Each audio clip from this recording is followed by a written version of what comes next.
Something's got to give a little,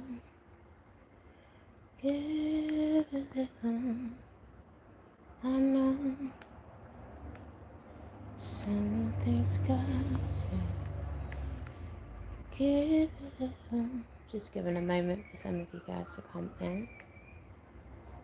I know my lighting's a bit off at the moment, and I'm holding my camera. In fact, I may actually get my selfie stick actually and make it a bit easier for myself. But I wanted to go live. I did promise I was going to share a reading that I did for myself yesterday that Spirit gave me the permission to be able to share, as I feel that this is a reading that we can all benefit from at this moment, because I feel like what we're going through right now is actually a collective experience. It is an individual experience, but it's also a collective experience at the same time. There's fragments of what is being experienced at the moment that we can all kind of relate to. There's a lot of us that are feeling an element of loss, feeling an element of, something being taken away. Me in particular, I've definitely had quite a dramatic loss, and I know YouTube hasn't seen me for a little while. I have had to go silent for a little bit just to kind of process some of the events that have taken place in my own personal life over these eclipses, and over this whole crazy period that we're currently going through at the moment. It is definitely quite disabling. Like, you have to be honest about the realities of what this energy is bringing right now. So I'm just trying to share this on Facebook. Live now. Yeah, there's an element of honesty that we need to have right now with what we're going through. Really take off the mask, really being honest. Hi Naja, hi Soul. Yeah, I'm back at the moment. I don't know if I can say I'm back, but I'm just flowing in what I feel I need to be able to flow in at this moment. And like I said earlier, I've done a reading for myself yesterday that I feel is relevant to be able to share right now. So I just ask that you just share this video, click share, share it with whoever you feel needs or will benefit from the message that I'm about to share right now, as the moon is currently in Cancer. So we're all in a bit of an emotional mess right now. We're all in a bit of an emotional shitstorm. We're all a bit frustrated. We're all a bit confused. And yeah, I'm going to do a reading to... In fact, yeah, I did this reading yesterday. I don't really like doing... Oh, that's really not going to work for me. I don't really like doing readings after the fact, or thingy a reading, because I feel like it's really authentic in the moment. But I'm going to try my best to try and express exactly what Spirit had expressed to me yesterday. Yeah, let me just go into it. Remember to share this video. Remember to put a like on this video as well. That definitely helps me out. So the first card that came up at this moment was the chalice card, and this is in the center position. So this is representative of us right now. If you can see this is representative of the cup, and a lot of us are feeling like we want our cups filled right now. We all want something in our cup, and we're a bit frustrated because exactly what we want in our cup is not in our cup, and we don't know what we can do to get this into our cup right now. But with this card, with this chalice card, It's bringing the question, are you filling your cup, or are you expecting your cup to be filled? And the story that's coming up for me with this card, with this particular card, is the wise and foolish virgins from the Bible. I believe it was five of them. Five of them had their oils and five of them didn't. You know, and there's always this message of prepare, to stay prepared, right? Always have oil in your lamp. Always know what fills your joy. Always know what picks you up. You can't expect somebody to be able to know that for you. You have to be able to know that for yourself. So yeah, where is your oil? Don't be foolish right now. Know that you have to be filling your cup with something. A chalice is a sacred object. This is a container that's representative of us. We are also a container because we are the container for our soul, right? And so this is representative of the longevity of our life. Our cup is always being filled, it's always being full, you know, and you want to be in a position where your cup flows, it overflows. You never want to be in a position where your cup is in lack. So we can't be frustrated in this time if you feel like your cup is unfilled and you haven't done anything to put in anything inside of your cup. The chalice is also, it also has a representation of something that is it has inexhaustible sustenance. What does that really mean? Inexhaustible sustenance. That means that there's this thing can never die. This thing is ever living, ever flowing. Is self-sustaining and abundant, and this is what these energies is trying to show us in such a harsh way. You know, all this Saturn energy is that harsh dad that just really just gives you that reality check. Even though a lot is being taken away, it's just teaching us to be more self-reliant and realize that abundance comes from within. It doesn't come from without. And this is what this cup is reflecting to us at this moment. So yeah, ask yourself the question, what is it that keeps me going? What is my life force? What is it that can sustain me in this time? Whether you need to be able to sustain your emotions and being able to balance it, or whether it's being able to sustain your finances, is there's a lot that's going on in the world that's creating a lot of fear and anxiety as to whether or not we will be able to have any type of stability. Money is disappearing if you're not paying attention to the stock markets. I really advise you to start paying attention. Money is disappearing, right? And things like gold and things like cryptocurrency and digital currency are the things that are actually raising. So keep thinking that you can continue to clutch onto what is familiar. And that's another card that came up that I'm going to be going into. Keep thinking that you can cling on to what is familiar, because reality is changing, and you need to remember that even though these changes doesn't feel good, because it's something that is completely opposite from what it is that you've always experienced or expected to experience.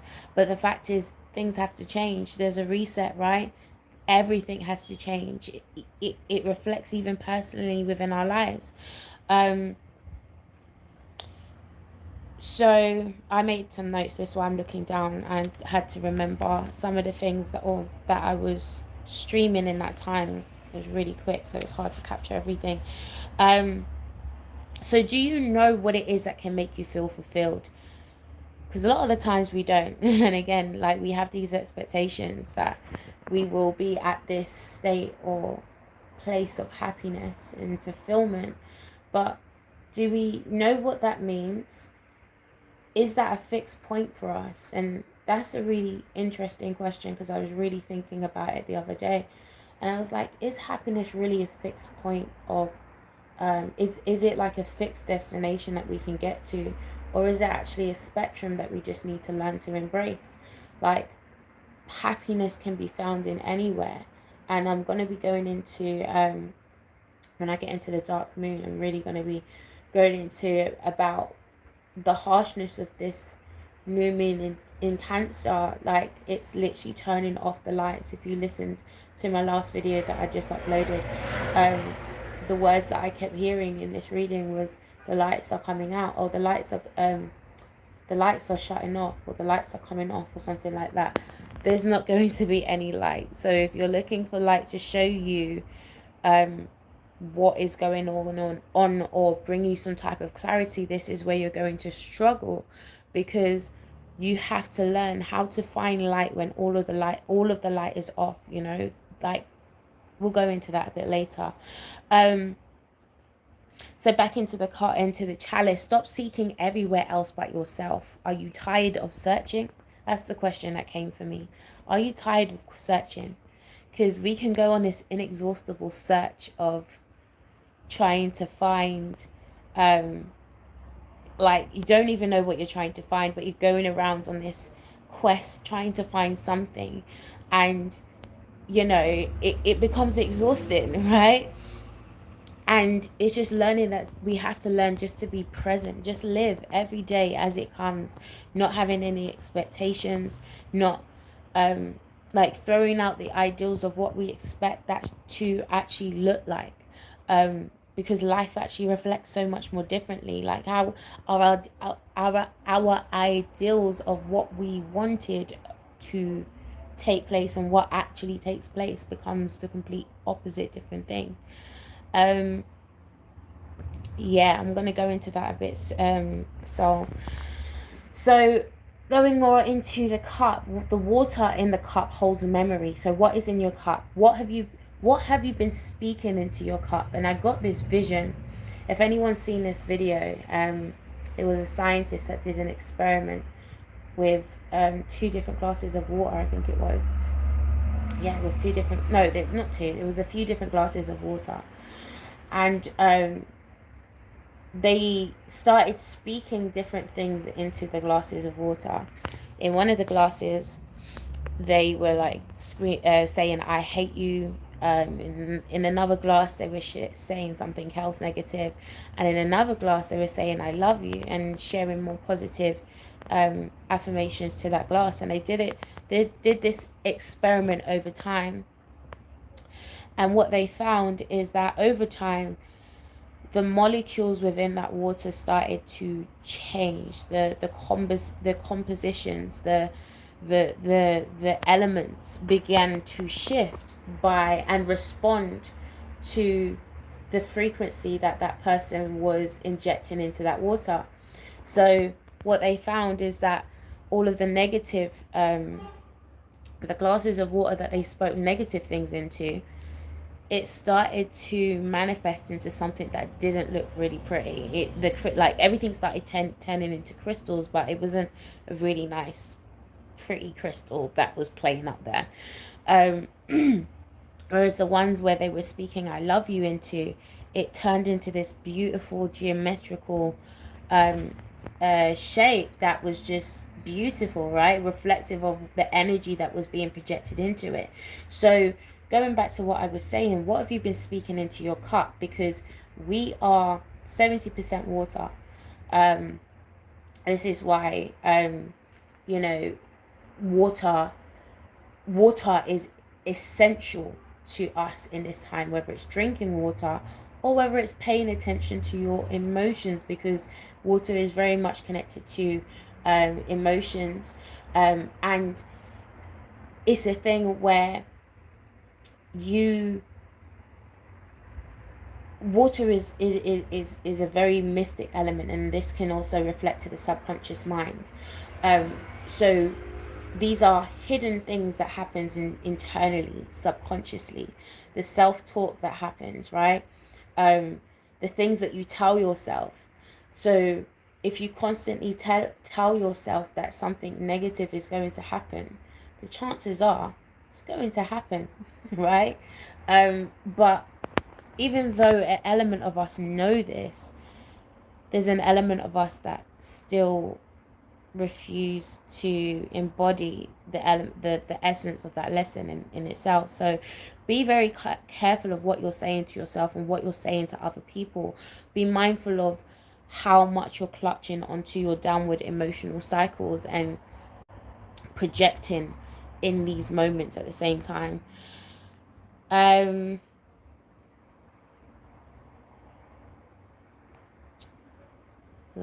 this is another message that was coming through. So now is the time to be getting new wineskins, as you cannot be putting new wine into old wineskins.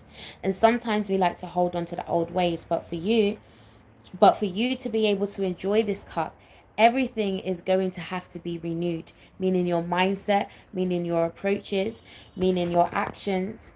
Every single thing, everything is going to have to change and shift in every single way, and every part of that is going to be painful as fuck. No one said this was going to be easy and simple and smooth riding, but this is also reflective of the transit of Uranus and Taurus. Uranus is literally that thing that it's like that lightning bolt that hits you, that is just like, life can never be the same again, because my perception has completely shifted. And Uranus is the high vibration of Mercury. My perception of life, my perception of my my whole reality, everything I know about myself has now gone through a dramatic shift, that I can no longer hold on to the ways that I've seen my reality before. And we've got Taurus, which is a fixed sign, earth sign, and Taurus likes to be able, it likes to be able to be comfortable, right? It likes things to be consistent. You know, any little changes, it's like, nah, I don't want that. Like, just keep things consistent. I don't want no qualms. I just want to live easy, right? For Uranus is coming, it's just like, no, the shift has to happen with or without you. So either you get on the train, or whatever happens, and that's down to you. Like, how whatever plays out from this energy is down to how you alchemize this energy within this time. So when you stop searching, you'll begin to you will begin to release, you'll begin to realize that everything you've been searching for is already inside of you. It's already in your cup. You don't need to look outside for anything else. If you take a moment to scry, and scrying is another divination technique where you're able to look into a mirror or even water, because water is also a reflection, and see beyond the physical eyes. The physical eyes is just the surface, right? What we see with our 3D eyes is just the surface. When we begin to see through and actually, have you ever done this? Have you ever looked into a mirror and stared so deep into yourself that you're like, shit, is that actually me? Because even though we look into the mirror all the time, we don't actually deep and actually be like, actually, this is actually a reflection. What am I seeing reflecting back at myself? And this is a time where we just need to look really deep, go to the root. And this is why it's going to be painful, because it means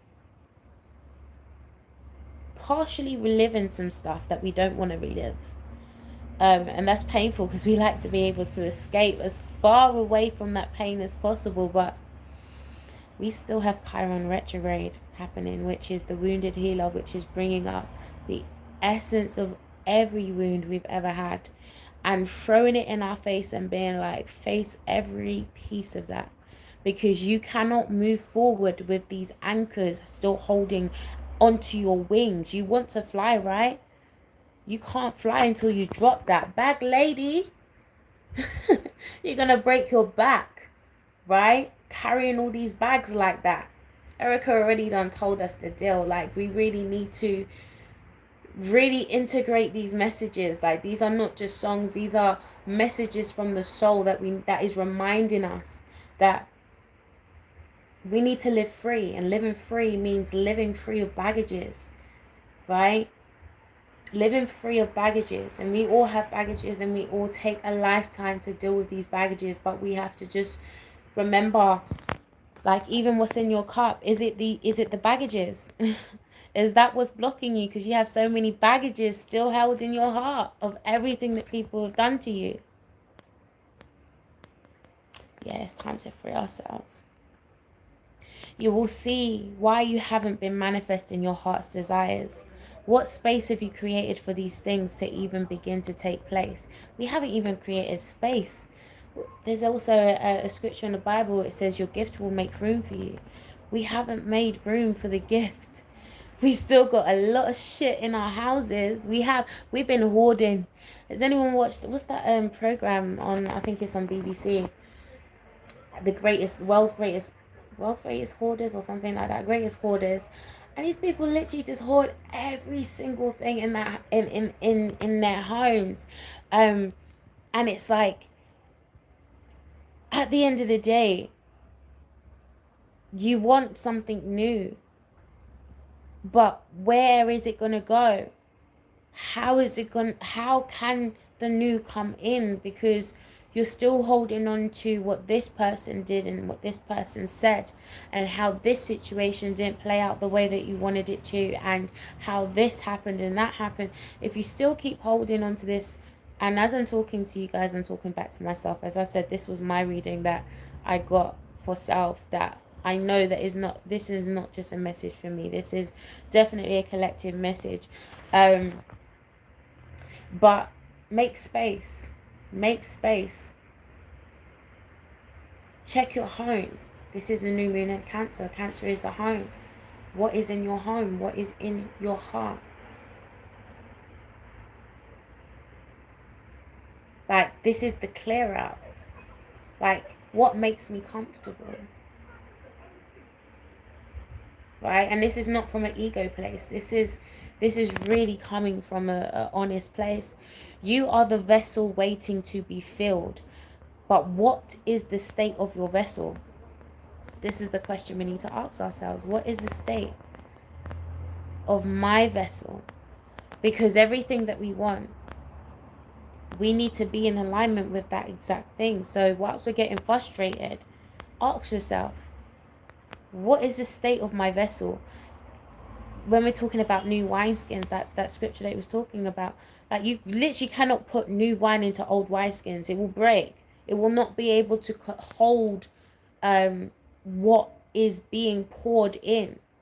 So we want new, but when it's given, so a perfect example, someone who wins the lottery, if they haven't had any type of financial advice, they are going to end up in the same position that they were in before they won the lottery, even though they just got a large sum of money.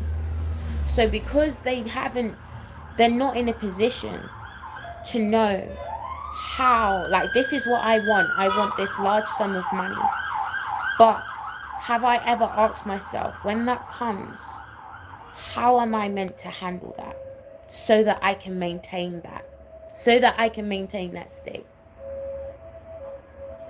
Because that's new, right? It's a whole new reality. We can't act like we already got the answers to that.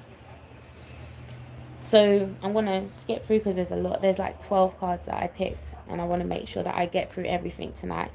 Sometimes we can have water in our cup but procrastinate and distract ourselves from everything but drinking the blasted cup. You have water in your cup. You have tools, and there's another card that came up that I'm going to go into that. You have things, whether it's the ability to create songs that can lift up your vibration, whether it's the ability to write and process, and through your emotional intelligence, and through that you're ending up healing yourself. There are so many different things that we can do ourselves that can help in helping us feel fulfilled. The thing is that we don't do it because we're waiting for someone else to be able to do that. bar us being able to have any type of responsibility in making ourselves be happy. And it's funny because I remember a few years ago when Will Smith did that video, and he was talking about, you got to figure out what makes you happy. Like, someone else cannot figure out what makes you happy. If you don't know, we're in a confused boat together. Right? We're confused, right? And some of us don't know what makes us happy because our reference points of, a lot of these things are quite traumatic. We haven't had a lot of happiness. But how do we create happiness? Life can't always be this polarized extreme of pain and lack and whatever it is that you want to be able to identify with, that left side of the spectrum. Life can't always be that. What is the other side? And it's about learning to go on that quest for the other side.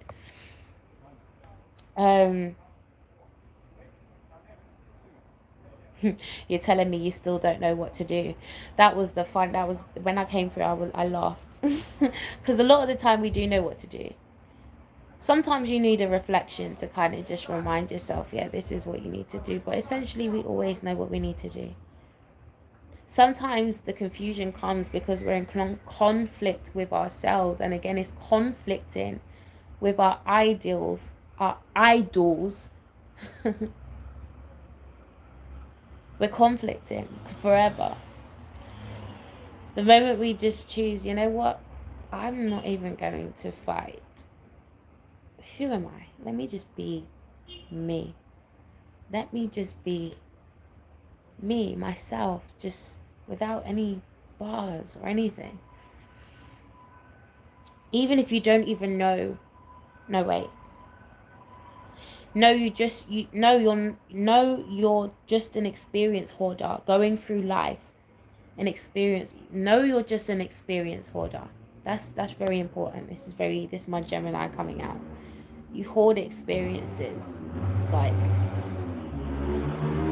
you can either live experiences or you can hoard experiences. You can live experiences and learn from those experiences, or you could hoard those experiences and hold yourself to those experiences. There's two ways we can always deal with this energy. So you're just an experience hoarder going through life without never taking a step, even if you don't know where that step is going to lead you. And I said in my last live, like, we don't always need to know where we're going. Sometimes just go for the ride, but that's scary. Sometimes just go out on a trip, get lost, find your way back. But that's hard to do because we want to be able to maintain the control and always know, like, where our footing is going. Like, we want to know what is going to come our way so we know how to be able to react, so we're not caught off guard. What Uranus is like, you think you can escape not being caught off guard? Okay. For your business that I don't know who taught you, I don't know who told you you can escape shifts like that. Like, who did you think you was?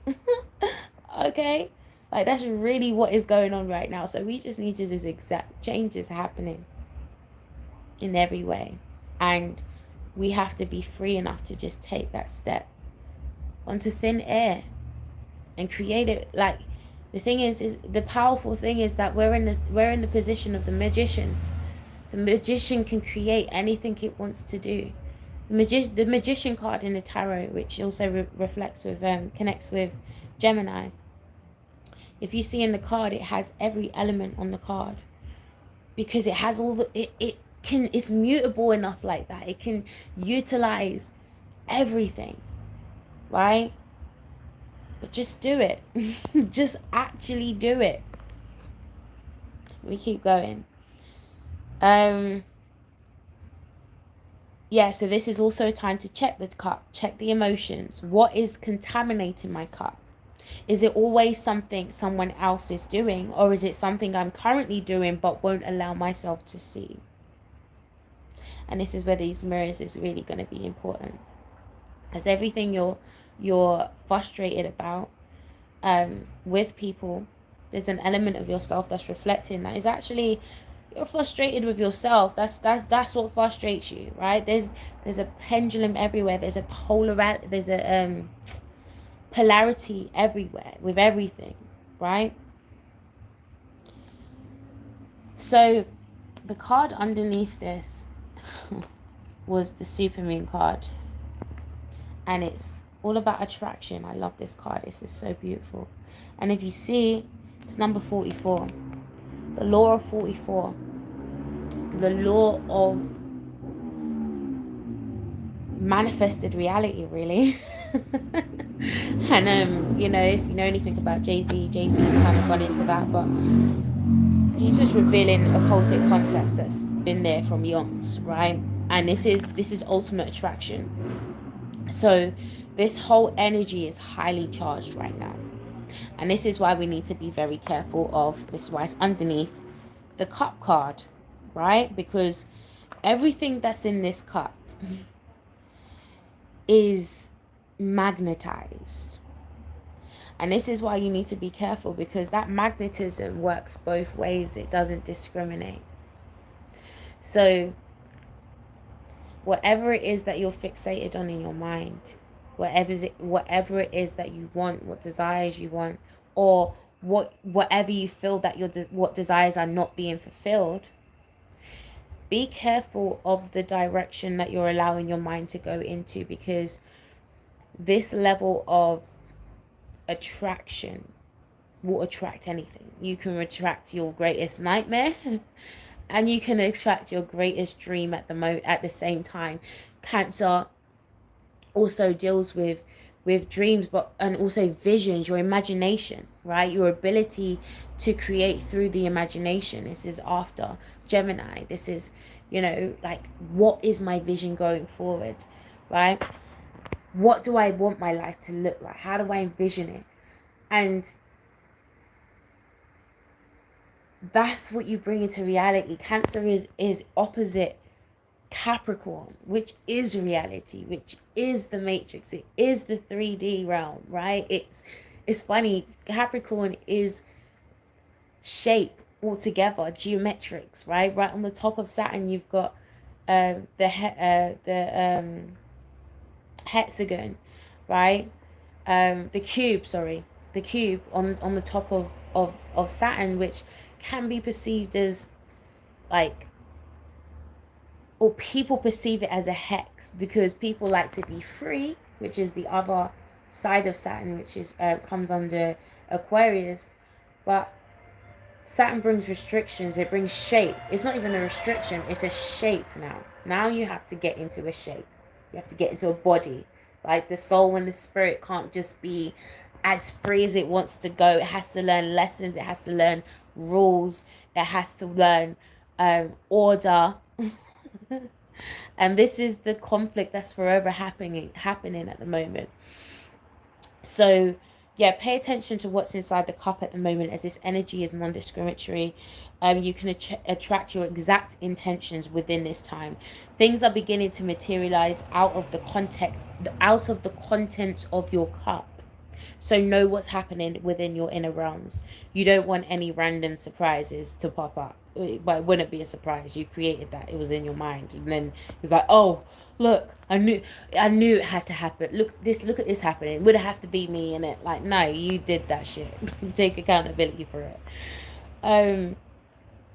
So yeah, law of 44 energy, things are about to multiply so that it can be a multiplication of, I like to say, blessings as opposed to blessings, or a multiplication of suffering.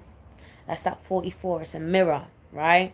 So multiplication of blessings, or a multiplication of suffering. You choose. You are the pivotal point in this. You don't have to go down a path that you don't want to go down, right? If you don't want the suffering, stop doing the things that make you suffer.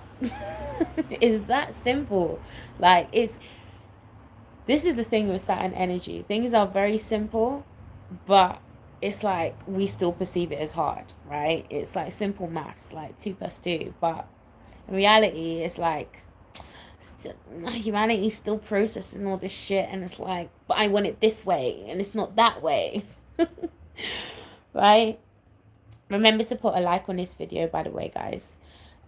So essentially you choose because this is your cup and nobody else is responsible for this cup but you, right?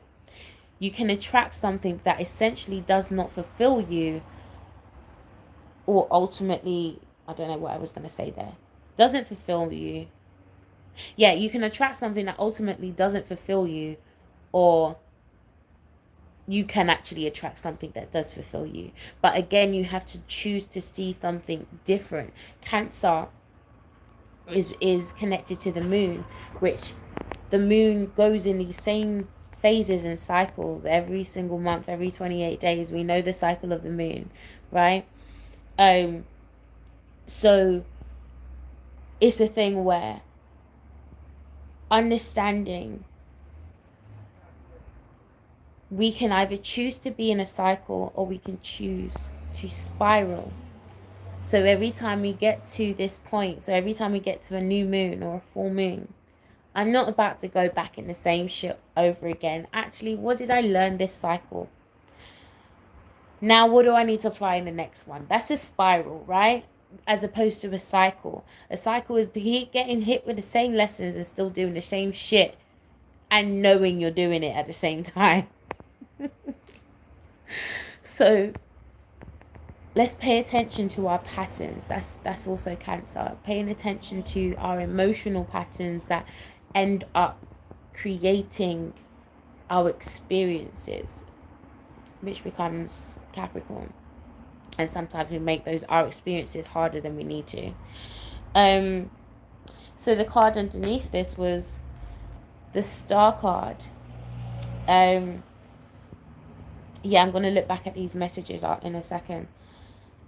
And this says, how can you mother yourself? I love this card. And it's so interesting. This comes with this Cup card.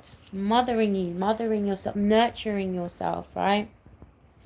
And this is representative of this Cancer energy that we have going on. And again, this is all on the center card, on the focus of us.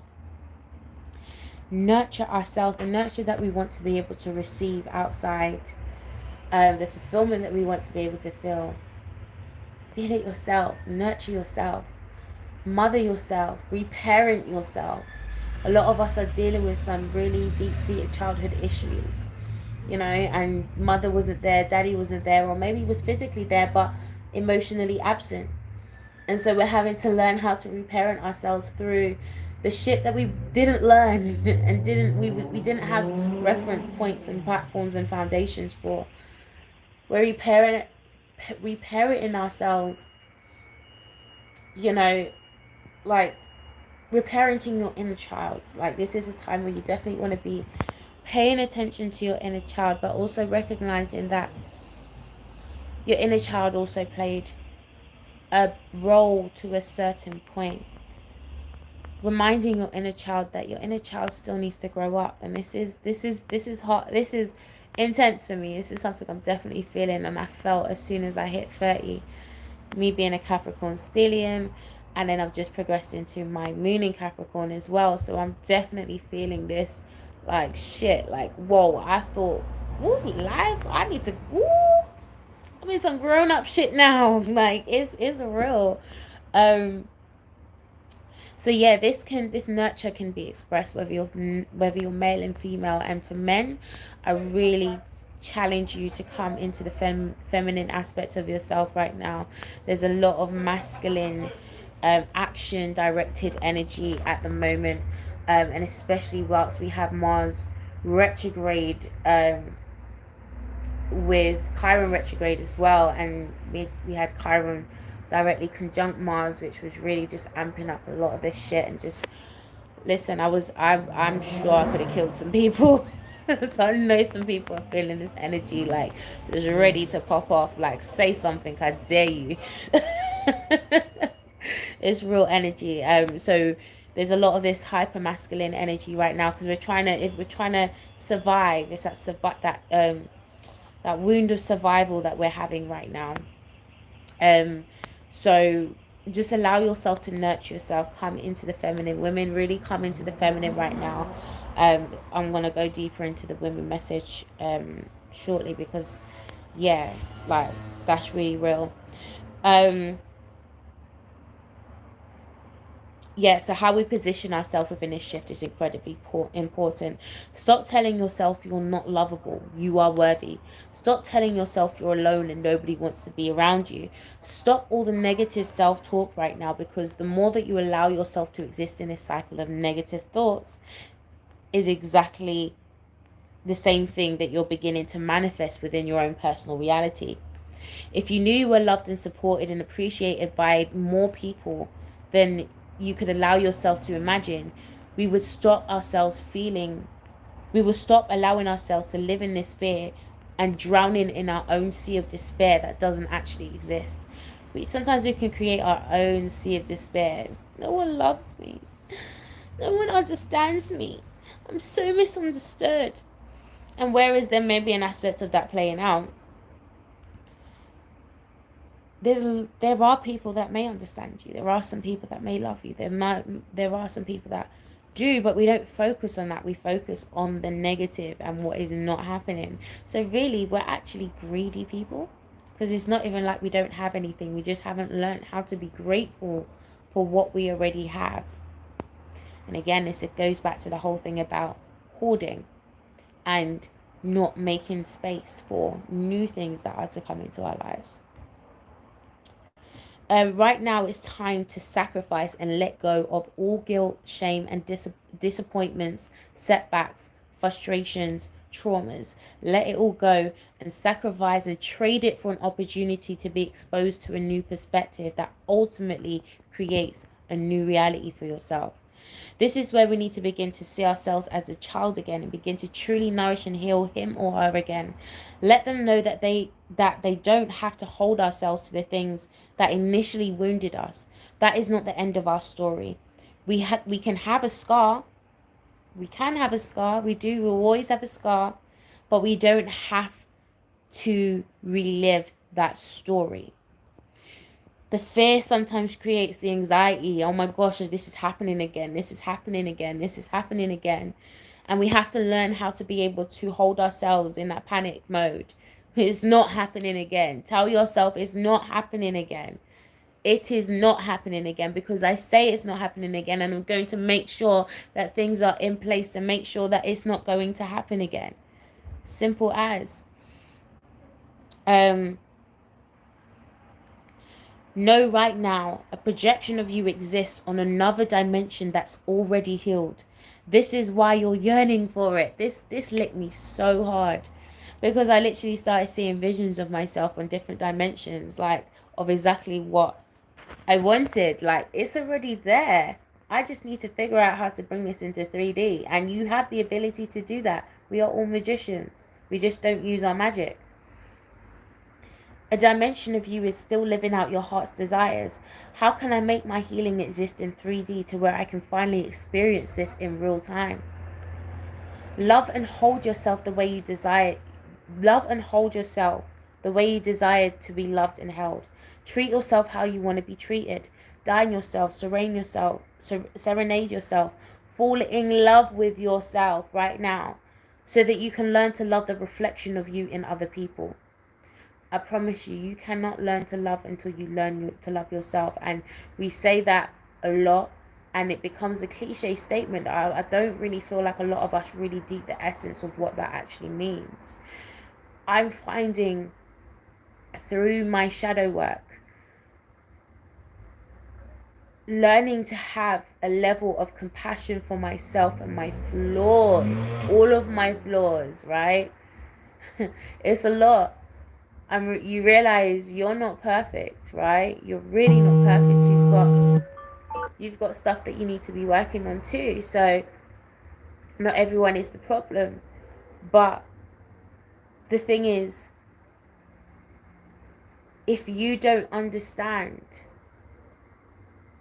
your flaws and the ways that you play out, when you see certain elements in other people, you'll disassociate from it and you'll judge it, not realizing that that's actually your reflection playing out at you. And this is why I learn not to judge people, and I learn to have a lot of compassion for people. And it doesn't mean to say that it now justifies their actions, because certain things are wrong and it will always be wrong, but I just learn to have a level of compassion, to understand that none of us are perfect, and a lot of us have severe wounds that we're struggling to learn how to be able to heal from. And you know, a lot of us don't have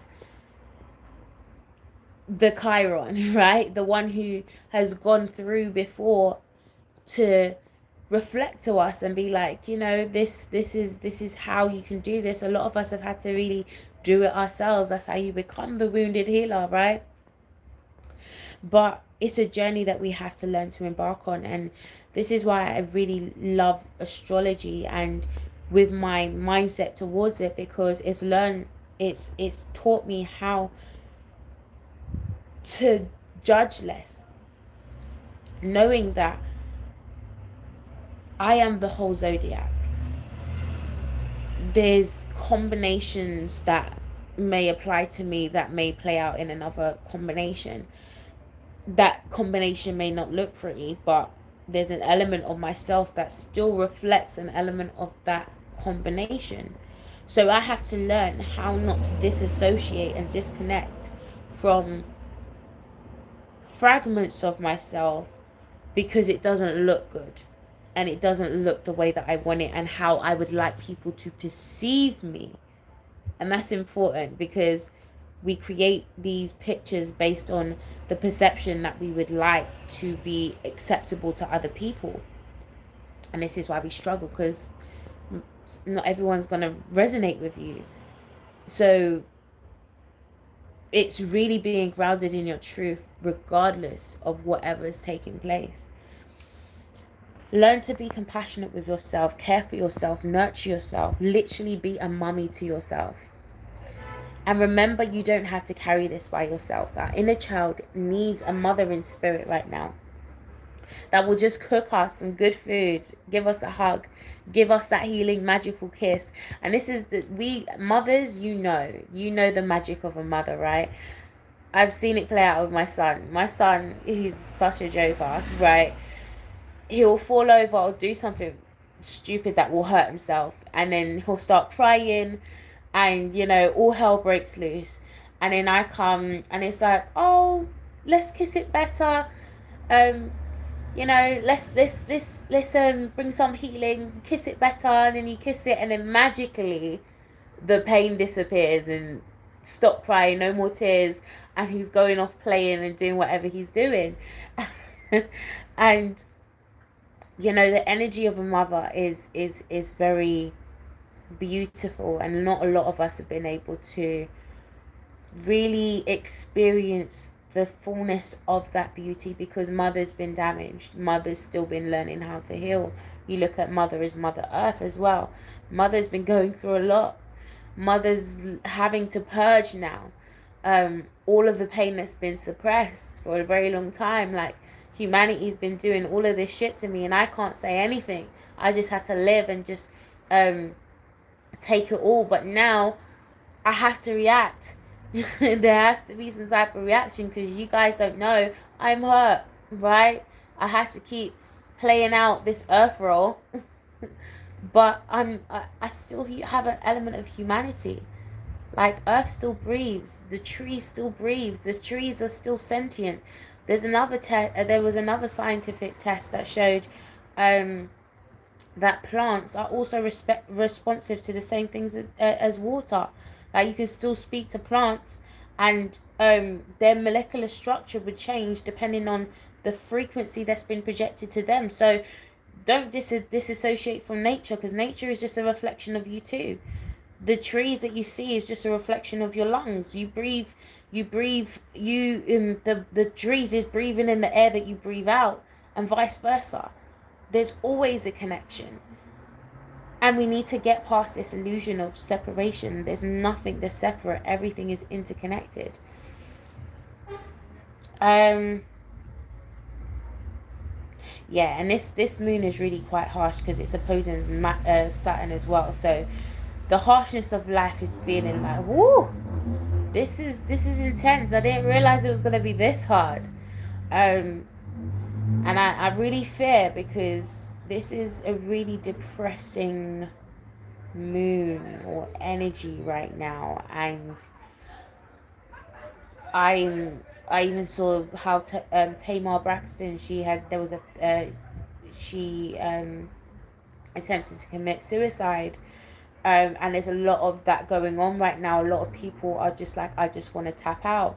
If you notice Nick Cannon's word, I just want to, like, you lot can have this planet. I feel like there's a lot of people that are feeling that same sentiment, because they are realizing that the environment that they are existing in does not align with their inner resonance.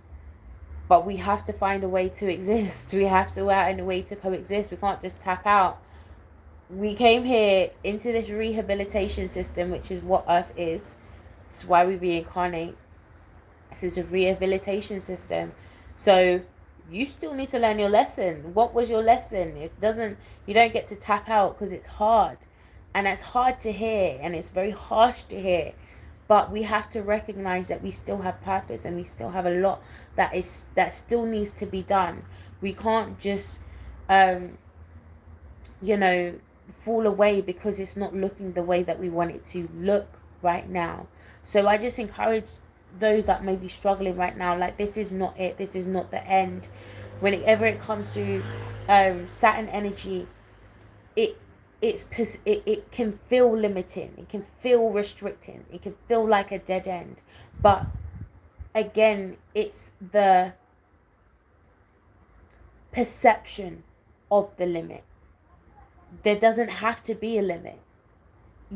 How you perceive the situation, because you only see one way, that becomes the limit, where Saturn is like, you're gonna have to review some shit, especially as it's in retrograde right now.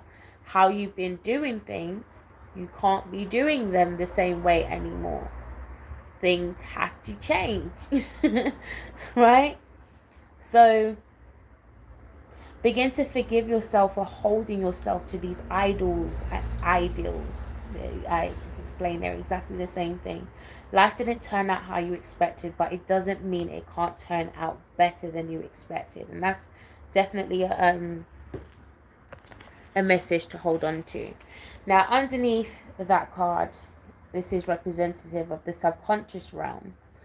And the first card that came up was the Herbal Kitchen, the Alchemist. And it's interesting because I definitely digged into this energy. I was led to, those of you know, before, not even before, it was just when I had my baby and I couldn't be doing readings at the time. I was doing a lot of oils, intuitive blends. I'm also an intuitive aromatherapist as well. And I love to work that way because it's just exactly what I need at that time. And I made up this oil that I was intuitively led to make, and I call it the Wounded Healer oil. And it's a thing where it's interesting because the Wounded Healer, it makes up potions, it makes up the oils, it makes up the medicine to be able to heal the ailment. And that's that's an element of what we need to be doing in this time. What is your form of alchemy?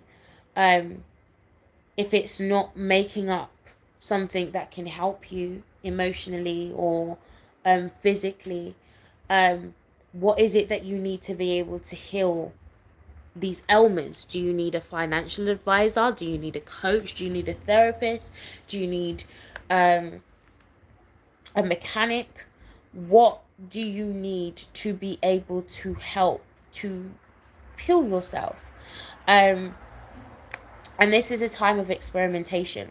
Like, this is science, right? Science is alchemy. Like, we're having to experiment, we're having to test out theories. Okay, this didn't work. Okay, so what happens if I add this? Okay, like, literally, we're having to be a complete scientist. And it's important to really adjust your perception on this, because if you're not the scientist, you become the experiment. So it's important to adjust your perspective in this time. I choose not to be elaborate. And we see a lot of that taking place right now, within what's happening in the world, and all of the distractions that are taking place deliberately. Like, it's lab rat syndrome, and everyone's falling into the sheeple thinking they're woke, but you're still a part of the experiment. I choose to be the scientist to understand how these things are all put together to begin with, so I can learn how to create a reality for myself. So this is what we need to be focusing on. um and this is this exploration is important, and this is also another reason why I personally connect Chiron to Virgo as opposed to Sagittarius. I feel like it's a bit of an egotistical thing to attach it to Sagittarius, but Virgo is the healer, right? It's the natural remedy person, right? It's the healer. It's the one who can help to improve and help to fix. But again, it's Mercury is the exploration, right? It's the research that needs to take place as well, to know how to be able to do that. You have to try loads of different things at the same time. It's that level, it's that what's the word I'm looking for, that dexterity, that not ability to multitask, and try out different things at the same time, and really be immutable. This really takes a level of mutability, to be able to navigate this whole process. You have to try so many different things to see what works, but sometimes we want to be given the recipe, but the experience is what makes the recipe so divine.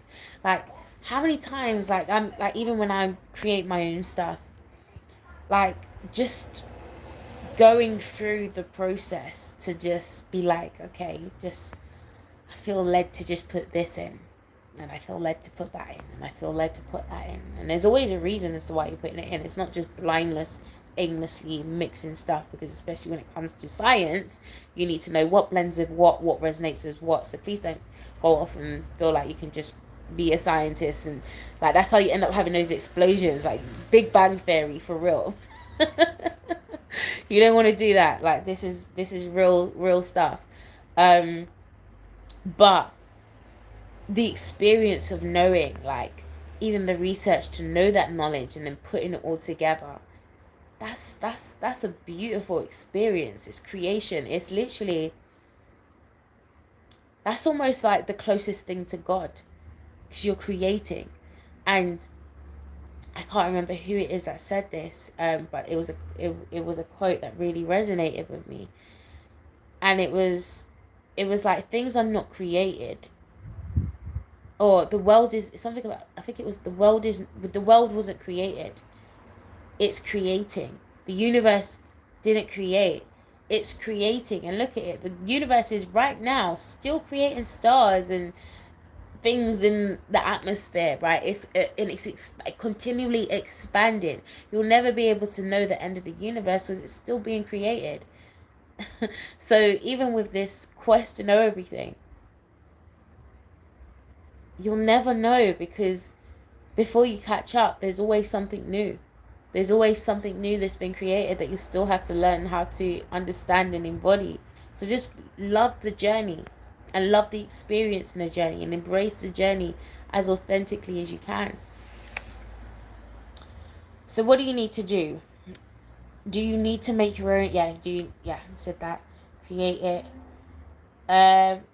There's some transforming that needs to take place, but transformation happens on every level: mentally, spiritually, psychologically, physically. So everything has to be done differently and be in alignment with each other at the same time.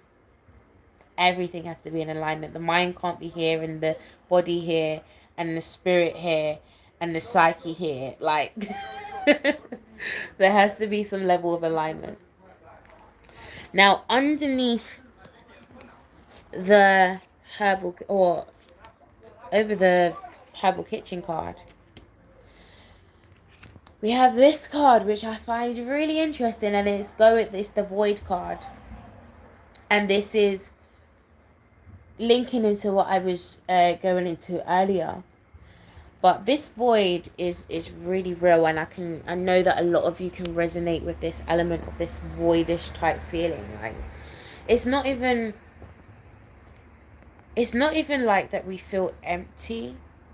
See, this is actually a perception shift in itself, and I had to learn this a while ago. But oftentimes when you feel empty, it's not even like you feel empty. You're probably full. You just haven't learned how to be able to compartmentalize what you're full with. So you say you feel empty. We're never empty. There's always something going on there. But this void is very real because it's bringing up this element of darkness, and having to be guided by your own inner light, which is scary. It's easier to have the lights on so that you know what you're doing, right, you can know that you get it right the first time. Try putting a thread into a needle with the light on. Yeah, that shit don't work. But this is where the gems are, and it's interesting, it's coming through now. In that,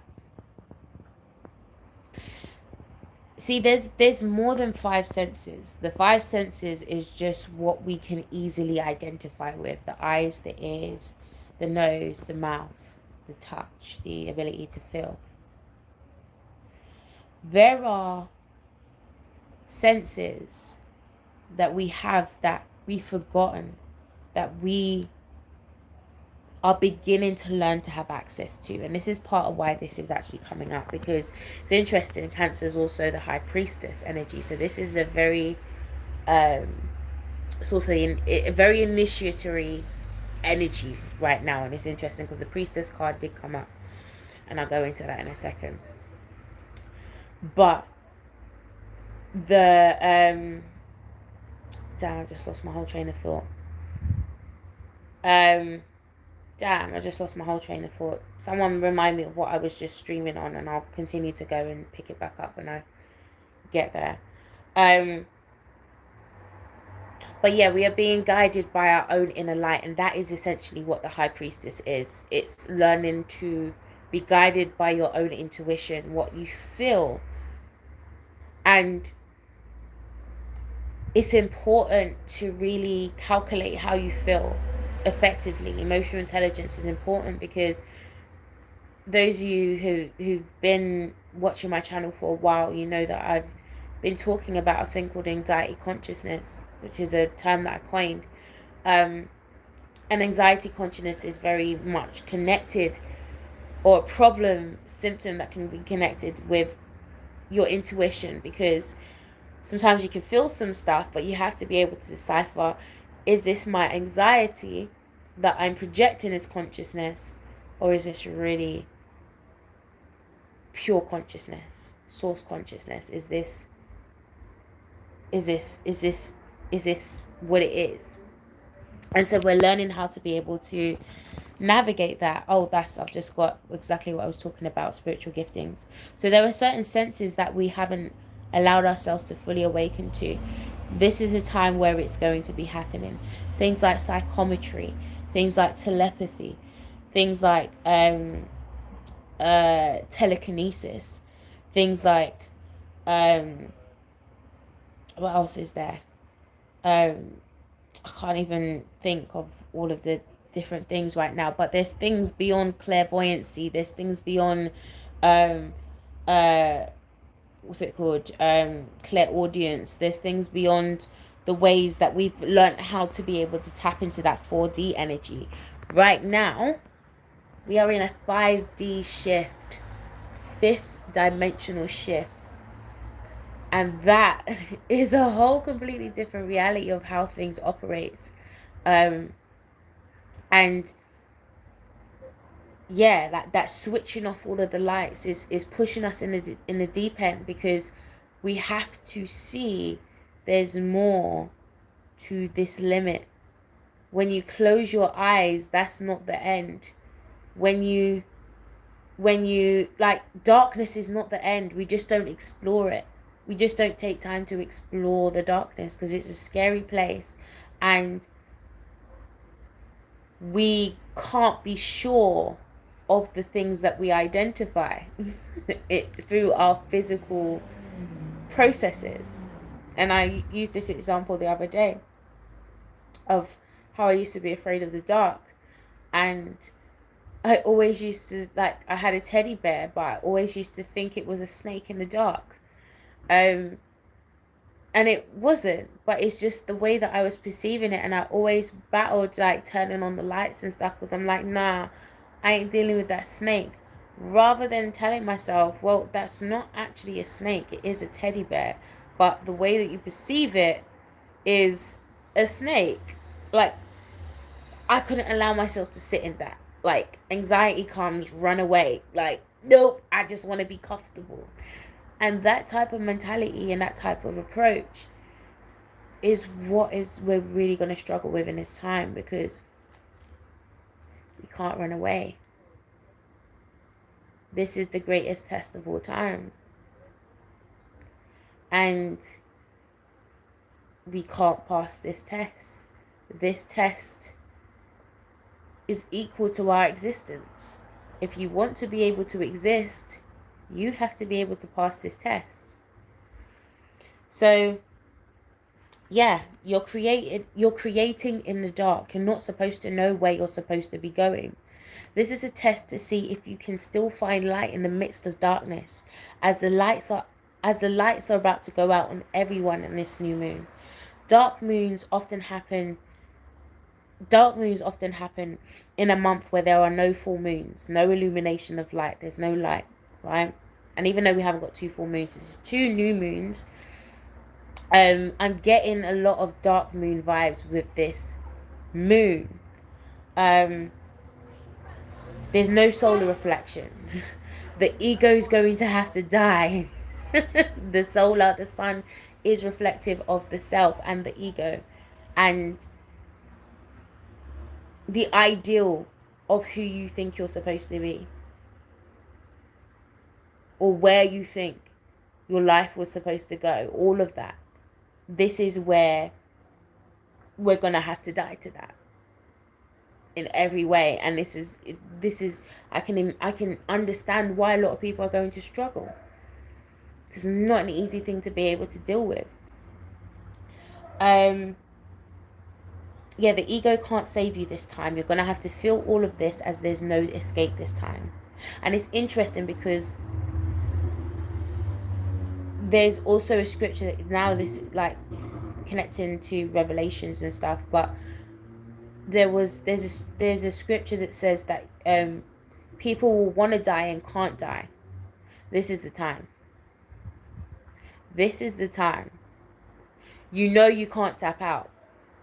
You know you have to go forward. You know that you came here for a purpose and you have to go through.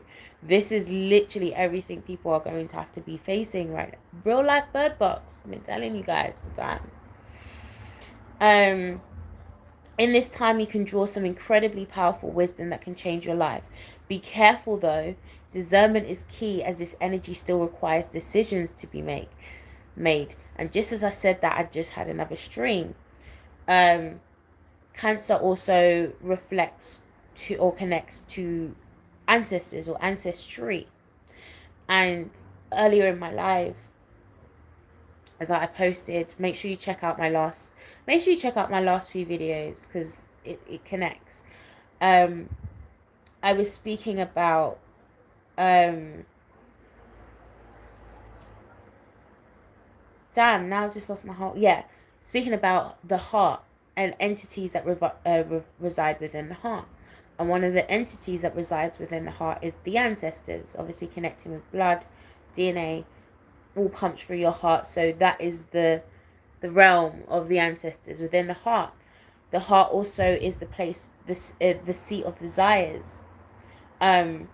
So oftentimes a lot of our desires aren't actually ours. It's just ancestral instincts that come through, and we think that's actually our desire. So that's another part of the discernment that needs to come through. But what I'm also seeing, and I just got, is There's a lot of people that are going to be wanting to connect to their ancestors in this time, for clarity, for information.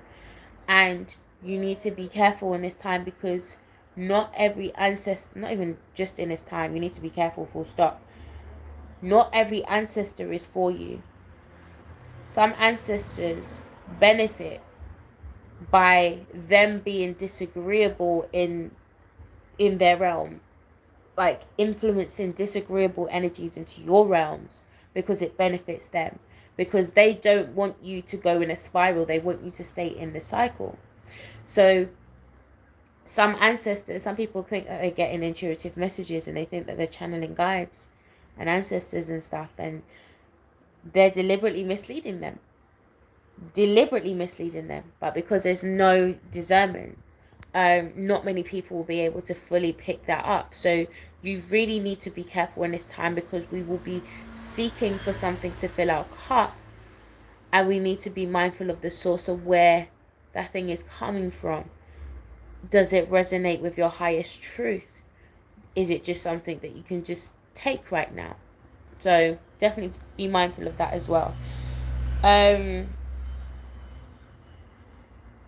You're not meant to know where to put your foot. This is where you need to believe you can walk on water. And I spoke about that earlier. The card over that was trust your path. If you knew you would be supported, what would you do? And that's such an important question. Because oftentimes we don't do certain things because we feel like we're alone, and we feel like we don't have the support. But remember, I said fill your cup. Learn to support you. Some of us, we don't support ourselves at all, and we want everyone else to support us. But do you support you? And it's funny, because I heard the word keep facing your true north, but then that didn't resonate with me. Excuse me. Sorry, I don't have corona. That didn't resonate with me, because everyone's looking upwards and trying to get up somewhere. Nature naturally goes down. Sorry.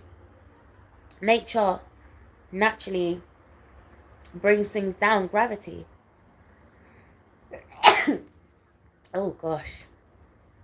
And some of us are going through a gravity shift right now. This is truth. This is probably why I'm sneezing so long. Bless me.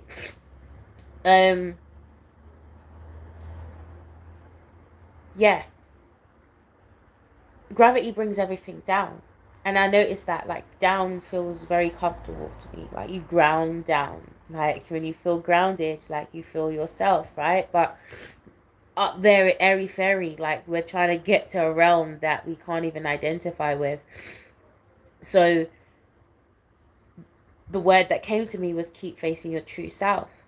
What resonates with you, right? The north, the north means you're always searching for something. There's always something out there. It's always out there, but really, it's in here. And even your south node, that's your innate giftings, and the giftings that you've inherited and you've come in here with. Like, it's already there. It's already inside of you. The south node is always knowing. These are the things that you already know. Like, you know that. So this is a time where you want to be using your heart as a compass, and learn to put one foot in front of the other. Keep doing it every day. And I said this earlier, like, just keep putting your foot in front of each other every single day. And within a year, you would have made 365 steps somewhere. Like, you don't need to know where you're going. Just know that you're going somewhere. You're going somewhere. You're going on a journey. Yeah, this is a journey, and just learn to embrace the journey and whatever capacity it expresses itself in. You can't wait to see the destination before you take a step.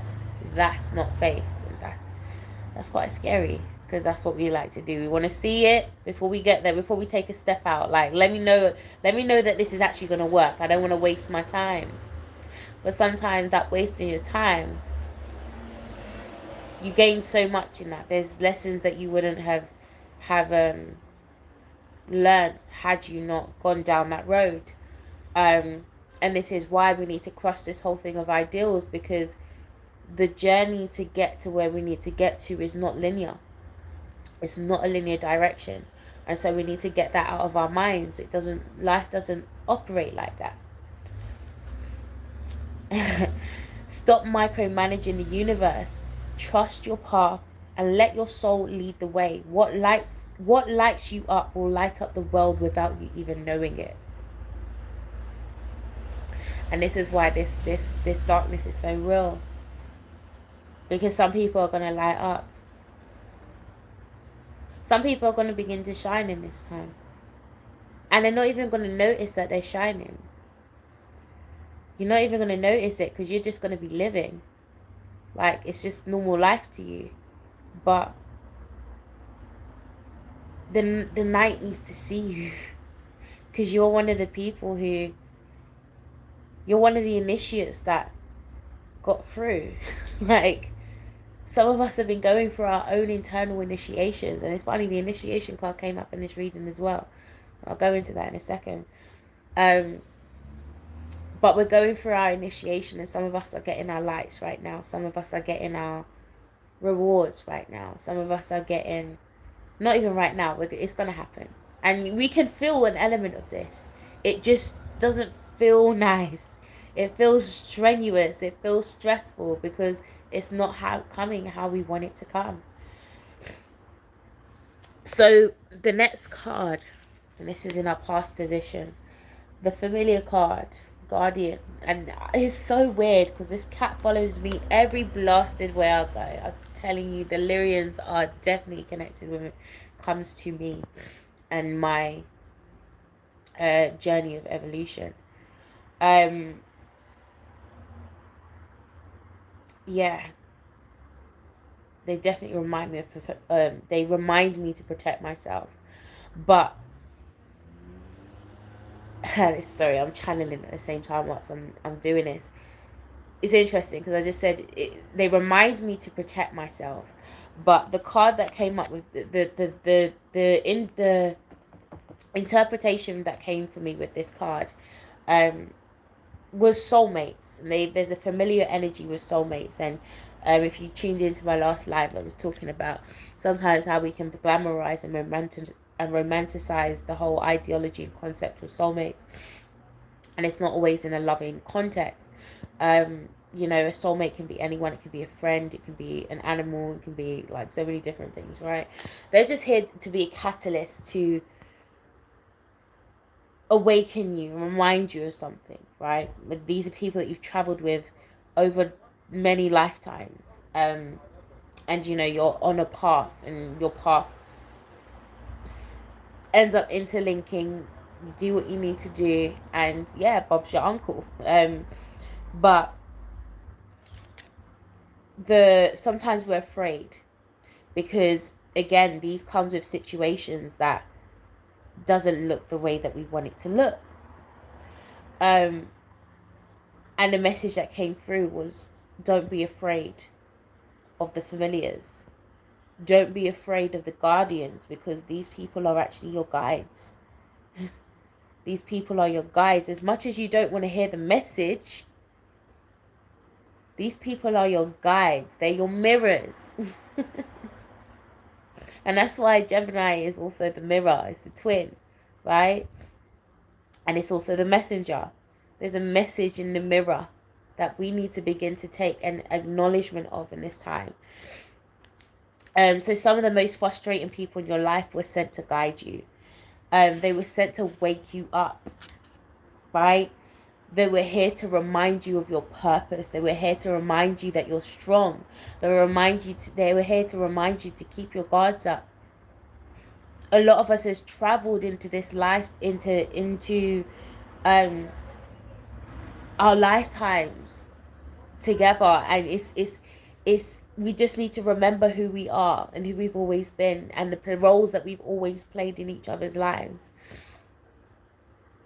Some of us wasn't the role that we are now. Some of us, you know, you have a mother and that you was actually her mother in the past life. And shit, that was a realization that came up for me recently, that I was just like, I'm not ready for this level of shit right now.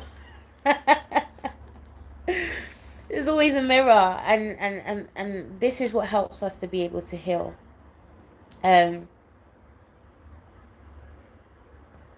Yeah. So pay attention as you are reminded that you are never alone, and learn to take the situations learn not to take the situations personally. This is just a part of the journey, right? It may not feel nice at the time, but they are for your own good.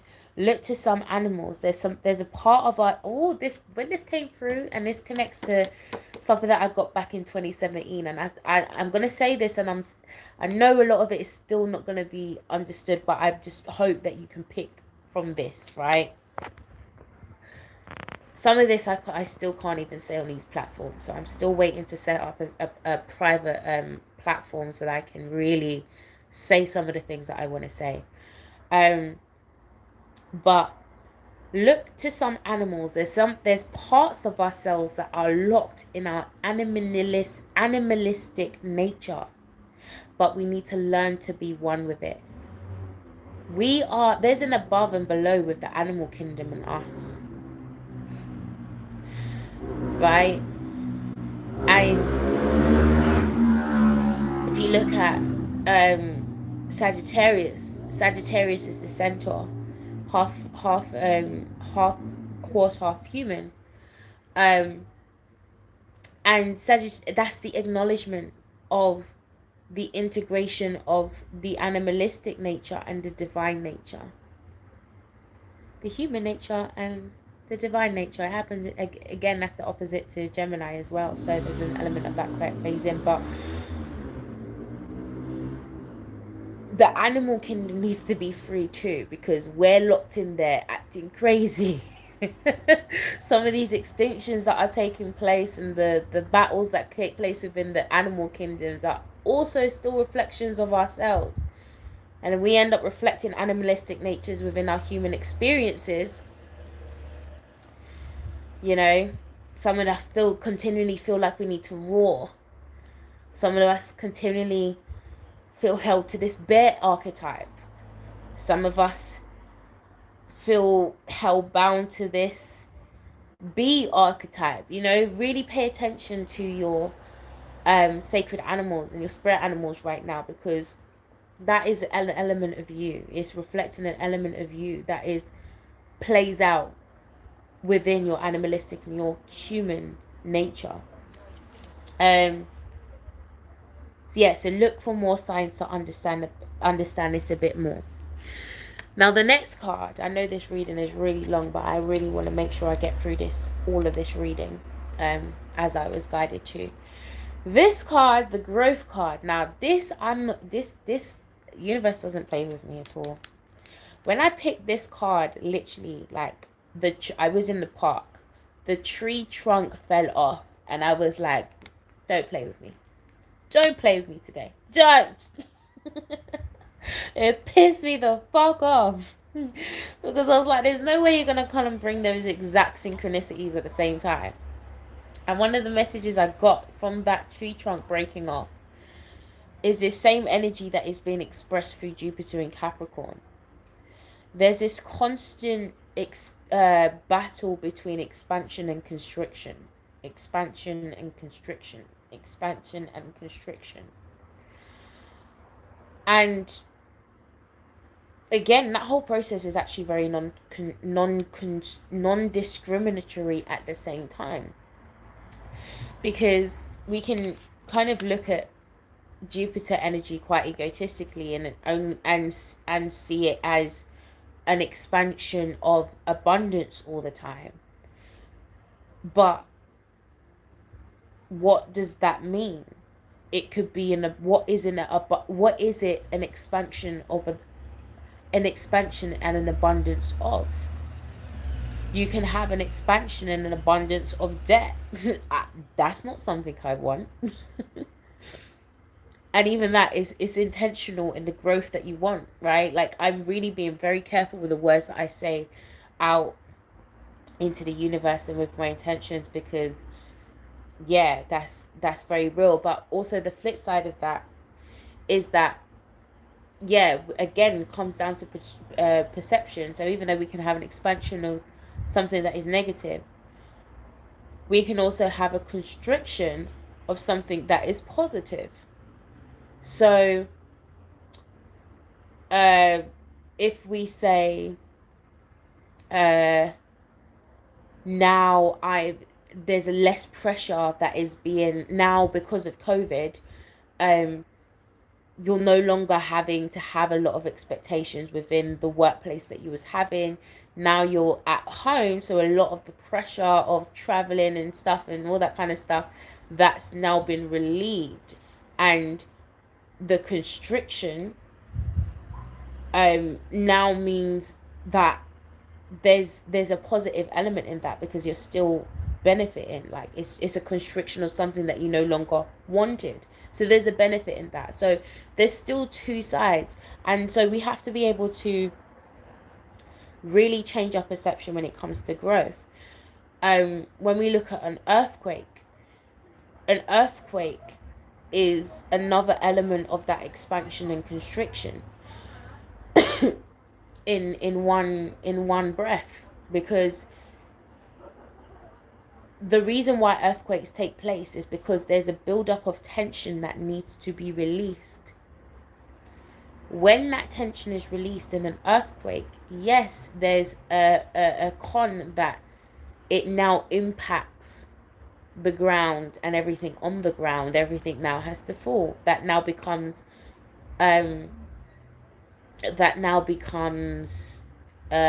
inconvenient, right? But then there's also a lot more convenience that, if we paid attention to, would actually benefit us more in the long run. The convenience of an earthquake is that wherever that earthquake is taking place, the fertility of the ground of where that earthquake fertility, did I say fertility? Fertility, like how fertile the soil is, it begins to the ground becomes good again, so you can actually plant better crops there, right? The ability to plant new seeds and have a completely different experience, but how you identify it has to be completely different. And some of the stuff I was writing out yesterday, I still need to find a way to get some of that out, because I was really breaking down wounds and using astrology and just opening the lotus on like self and wounds and stuff like that. And there's a lot of relevant stuff that I really need to be able to get out to you guys. But I'm pacing myself at this time, and I know I need to pace myself over the next 6 months. Because of the nature of stuff that's happening at the moment, and I'm still allowing myself to go through my own healing journey, and my own personal restoration. I don't want to give myself more than I can personally handle at this moment. But yeah, there's a lot of stuff that I need to be able to release to you guys. Yeah, just me. I had to take some time out. I've been going through a very, very hard time personally. So like a very personal bereavement. So I've had to kind of just take things as things go at the moment. Yeah, so things have to fall off. Wait, no. So growth. Yeah. Yeah, so sometimes when things are expanding, we can't see what's falling off, and vice versa when something is falling off. Oftentimes we can't see what's expanding. Things have to die for other things to expand, just like the stars and constellations. I find it interesting that this Ophiuchus and 13 sign things comes back up, even though the constellation already blew up time ago. Let me repeat that again. The Ophiuchus constellation blew up time ago. Conversation done. We don't need to be talking about no 13 sign astrology. Continuing. Whilst continually going back for the old, we forget something new is being birthed and expanded elsewhere. Stop trying to cling on to the old. It's gone, long time. That reality is gone, right? We need to figure out how we exist in this new timeline that we're creating for ourselves. That's essentially what we're doing. That's actually essentially what we're doing. Moon opposing Saturn. We are Saturn retrograde. We are reconstructing time altogether. So choose how you identify with these memories, Moon, right? These memories, these past memories, Cancer. Yeah. So the card that came after that was the initiation card. Rite of passage, crossing the threshold. I absolutely love this card. Let's take a look at that card for a moment. Yeah, because that is what our life looks like right now. Like, we know that's there, but all we can see is this shit. Sorry, I've only got one hand. I'm holding this phone, so I can't even point to what I really want to point. But all we can see is the darkness. But understand that this is where we're going, and the only way to get there is through. We're not going to get there any other way. So that there is an initiation into a complete. So this is an initiation into a completely new level. This level comes with new devils, new experiences, new mindsets and approaches. But you have to open yourself to the all. You don't get to pick which parts you don't get to pick which parts you want to experience from which parts you don't. The experience comes as a package. Unfortunately, all of the glorious and all of the ugly, it's a package. You signed up for it. Okay, let's move on. You don't get to choose or test you don't get to choose your test or control. Again, this is our Virgo aspect of things trying to play out again now. This is a precious moment, one to cherish, as when it comes to initiations, and this is Sekhmet type energy. Sekhmet, listen, value this time right now, yeah, because when it comes to, I don't know if anyone's Sekhmet was one of the first deities that really revealed itself to me through my initiation, because Sekhmet definitely deals with those initiations. That's Capricorn energy. But one thing I recognize with that Sekhmet energy is that it comes across quite harsh. It's almost like a too good to, like, it feels like, yeah, you're too good to come in, like, I'm too good to allow you to have this knowledge. That's almost how that Sekhmet energy plays off. But it's really not like that.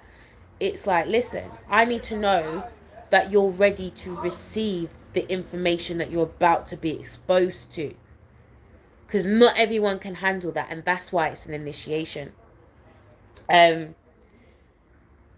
She doesn't come often. She doesn't come often, and she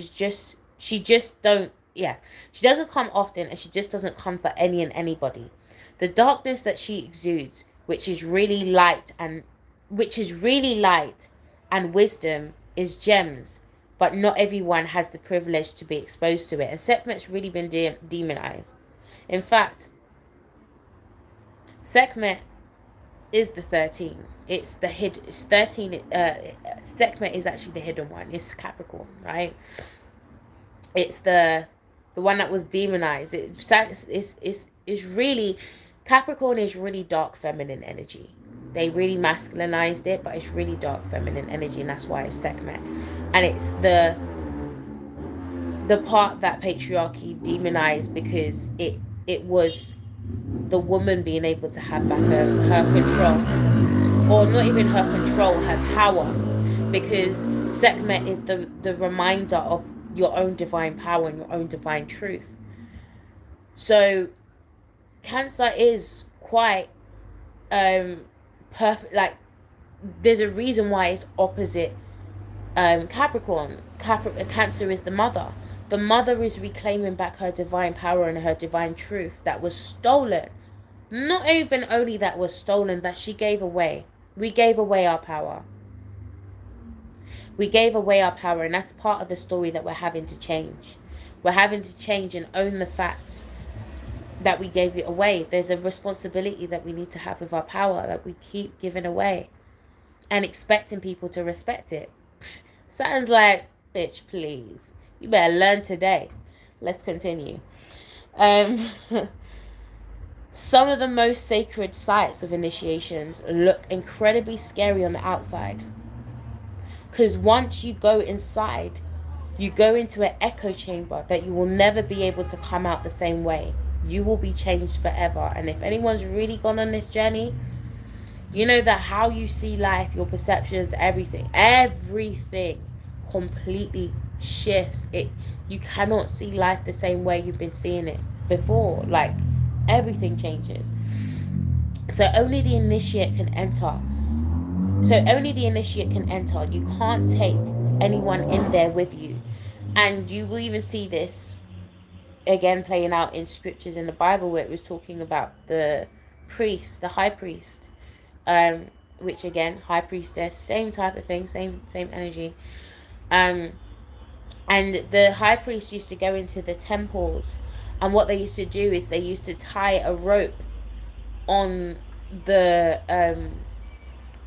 priest, and it would go into the inner courts, the holies of holies, right? Because only they knew the ritual to do in the holies of holies. In fact, they were the ones who knew the name of God. Or we think we know the name of God. The name of God was actually an unpronounceable name, which really wasn't even a word. It was actually a frequency, and that's why the Bible starts with sound. God spoke and there was. But that's another story. We'll talk about metaphysics another day. But they tied a rope onto the priest, and it would go into the holies of holies, and the priest had to make sure it was pure. And this is where the scales of my art comes in, and the weighing of the heart and the feather. The heart has to be lighter than the feather. It's his judgment, right? So you have to make sure that you're going in there pure, right? And if you didn't, the priest would die, right? And no one else could go into the temple. They would literally, again, the purpose of the rope was they would tug onto the end of the rope to see if the priest was still alive. And if he would tug back, they knew, okay, right, he's cool. But also they knew that he was about his shit, and he wasn't just going in there to be like, yeah, I'm a priest, I can do my shit, right? He was actually about his shit because he was actually still alive, right? Now, obviously, if he wasn't, then they would pull him out of that place, right? So only the initiate can go into the temple itself. We are being tested because we are entering somewhere sacred. We're entering serious sacred ground.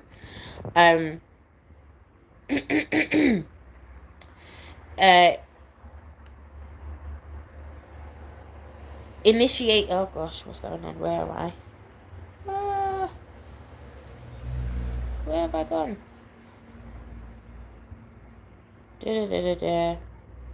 Right.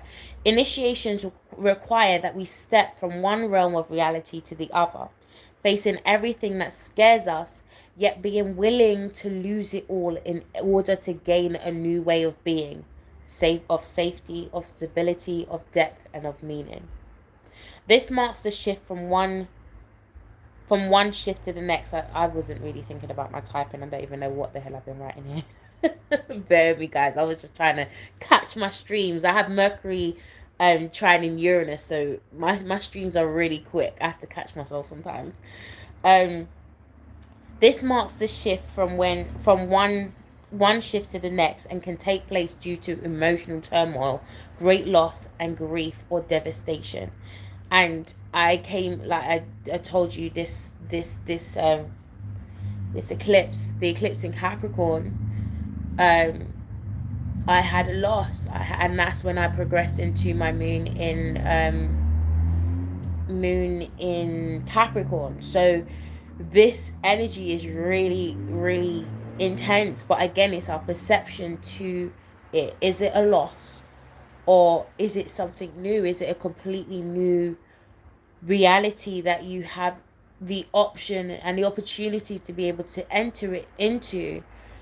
Or are you going to stay to what you're familiar with because it's more comfortable and it's painful to go through the the um the column? I can't talk right now. This bloody shadow retrograde is still getting me.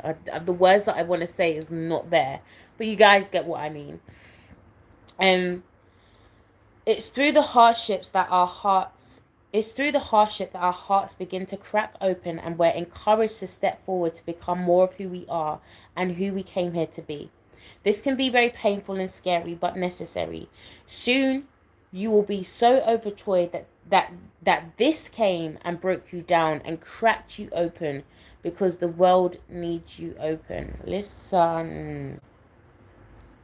Listen. I can't even say listen. Listen. Yeah? That hit me real strong, because especially this time, this level of vulnerability, it pushes you to want to go inside yourself and protect yourself. Again, Cancer energy, very defensive,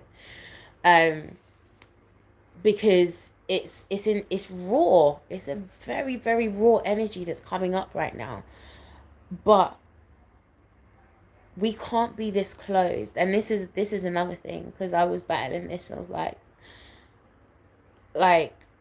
I was battling becoming cold.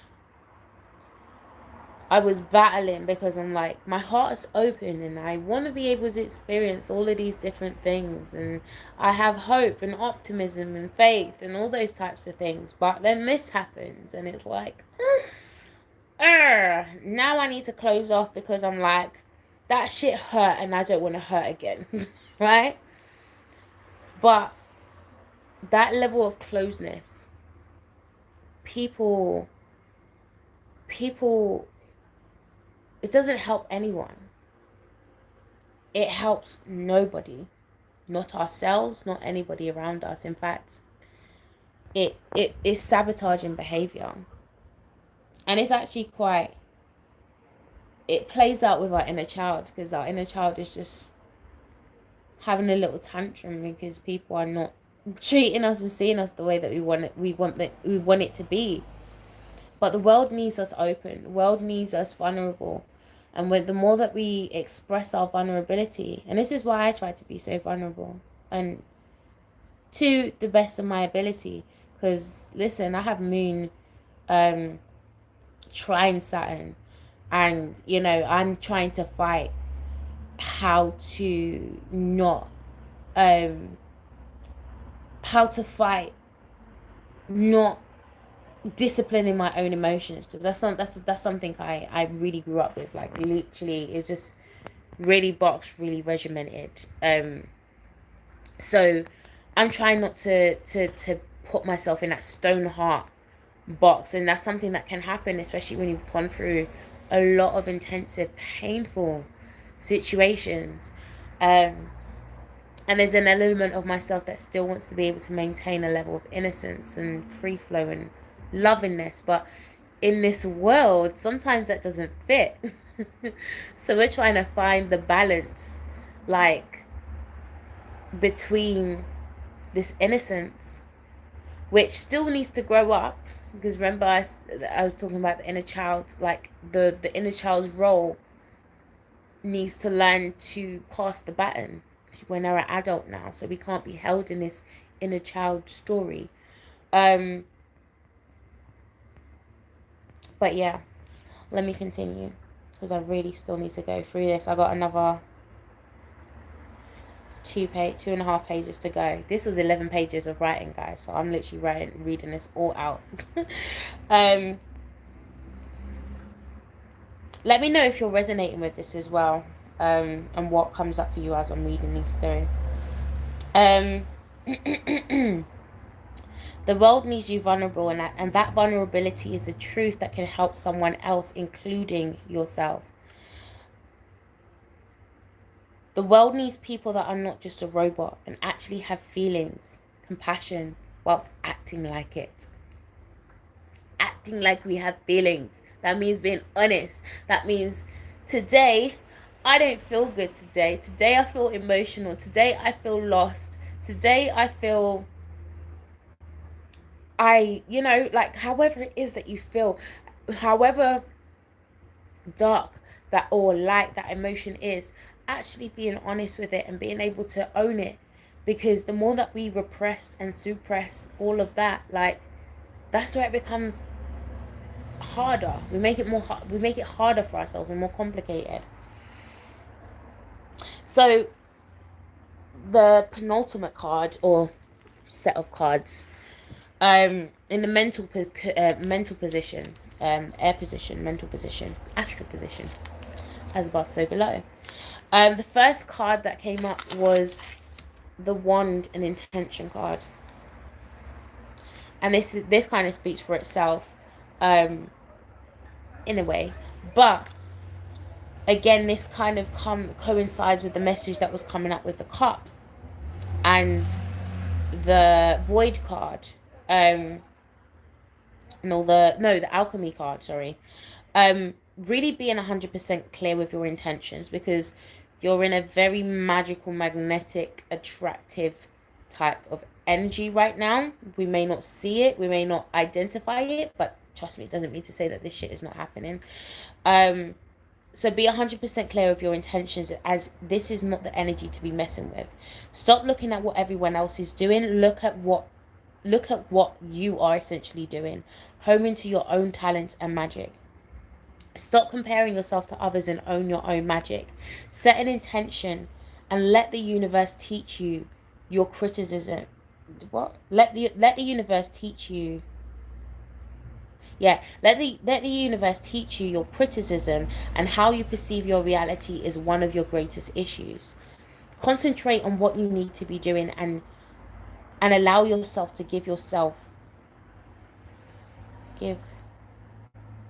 and allow yourself not to give into distractions. I should have really typed this out clear. Mental focus is key. So clear intentions and also focus, concentration. This is where we need to be right now, just in a place of focus and clarity.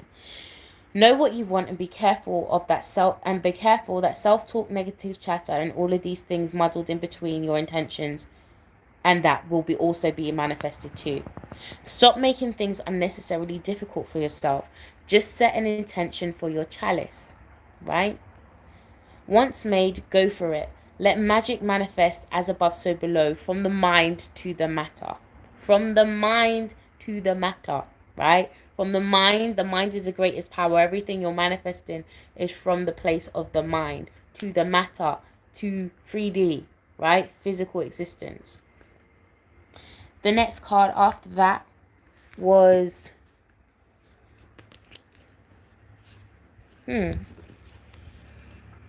wherever it is. God.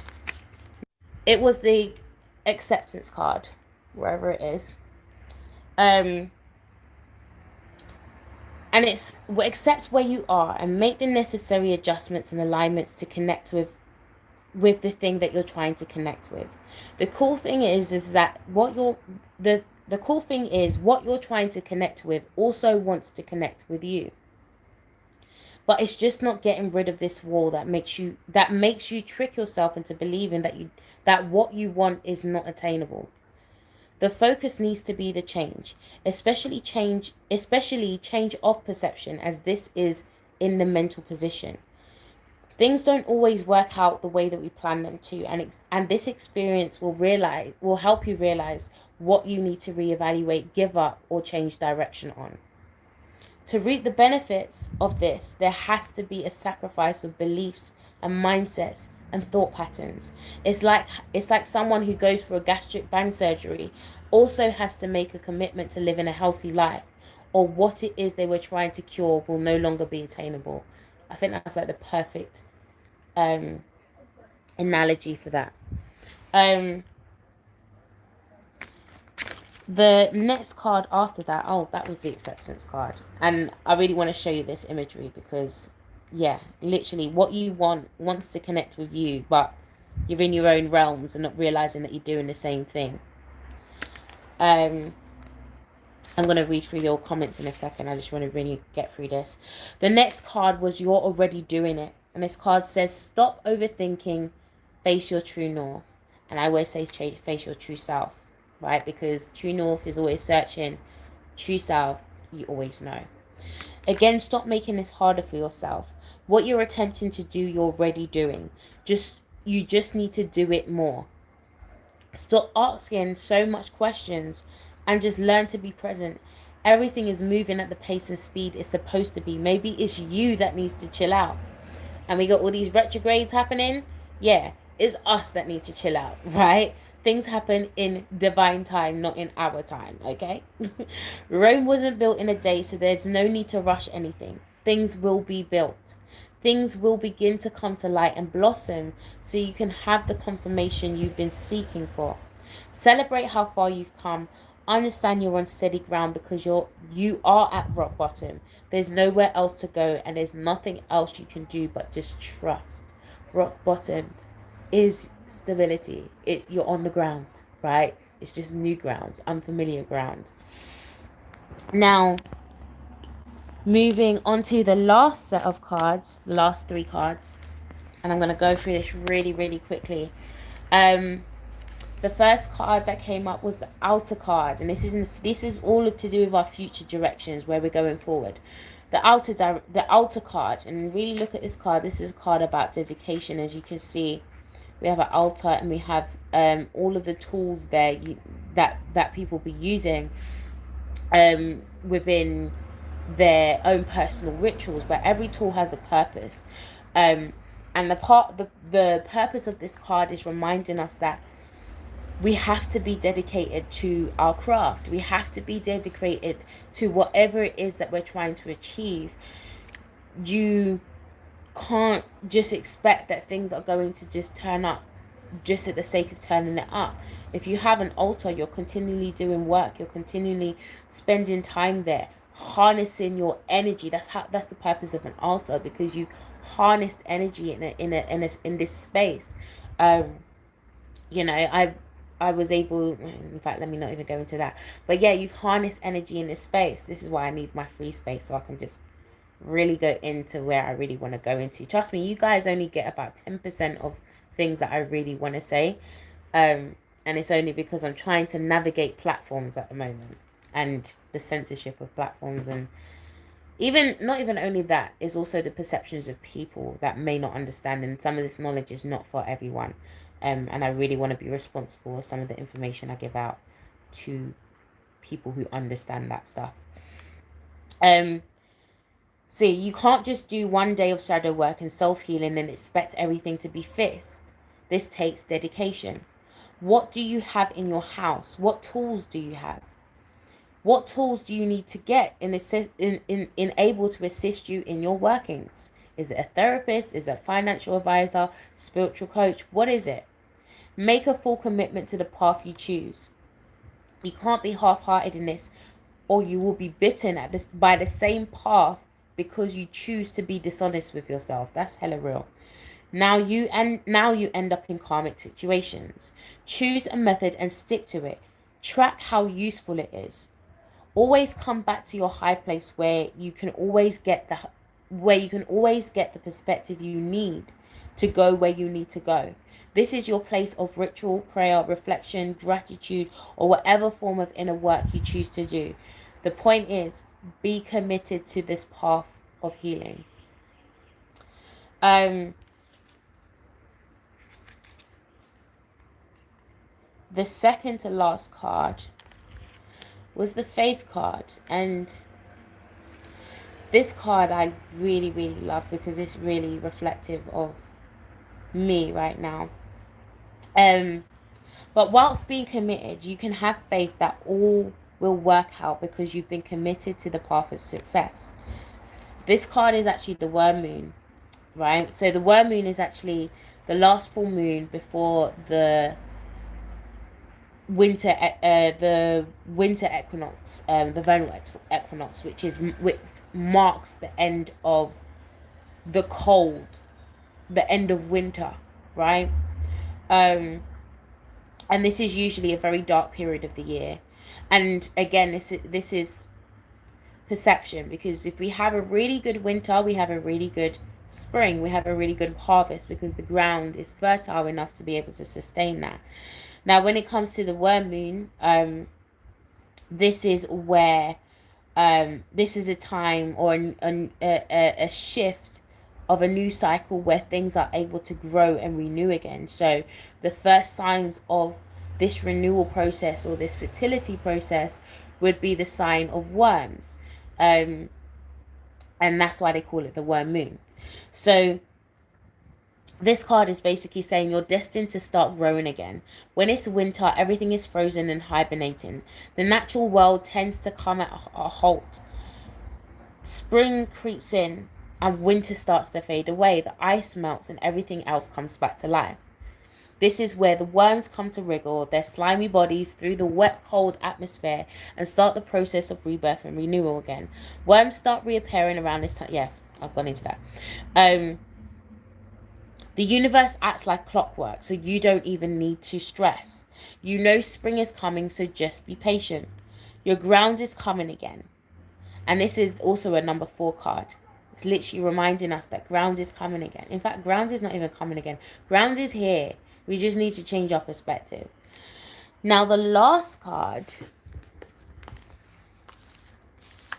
is the Priestess card. And I'm actually going to read... I'm not even doing this on the table because I'm being really lazy, guys. That's why I ain't got no lighting on at the moment. But let me find this card, because I really loved the way that this card expressed itself.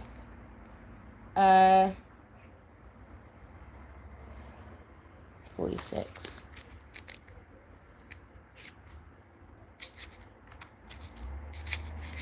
Okay, so this is again, this is all to do with our future direction card, Priestess card.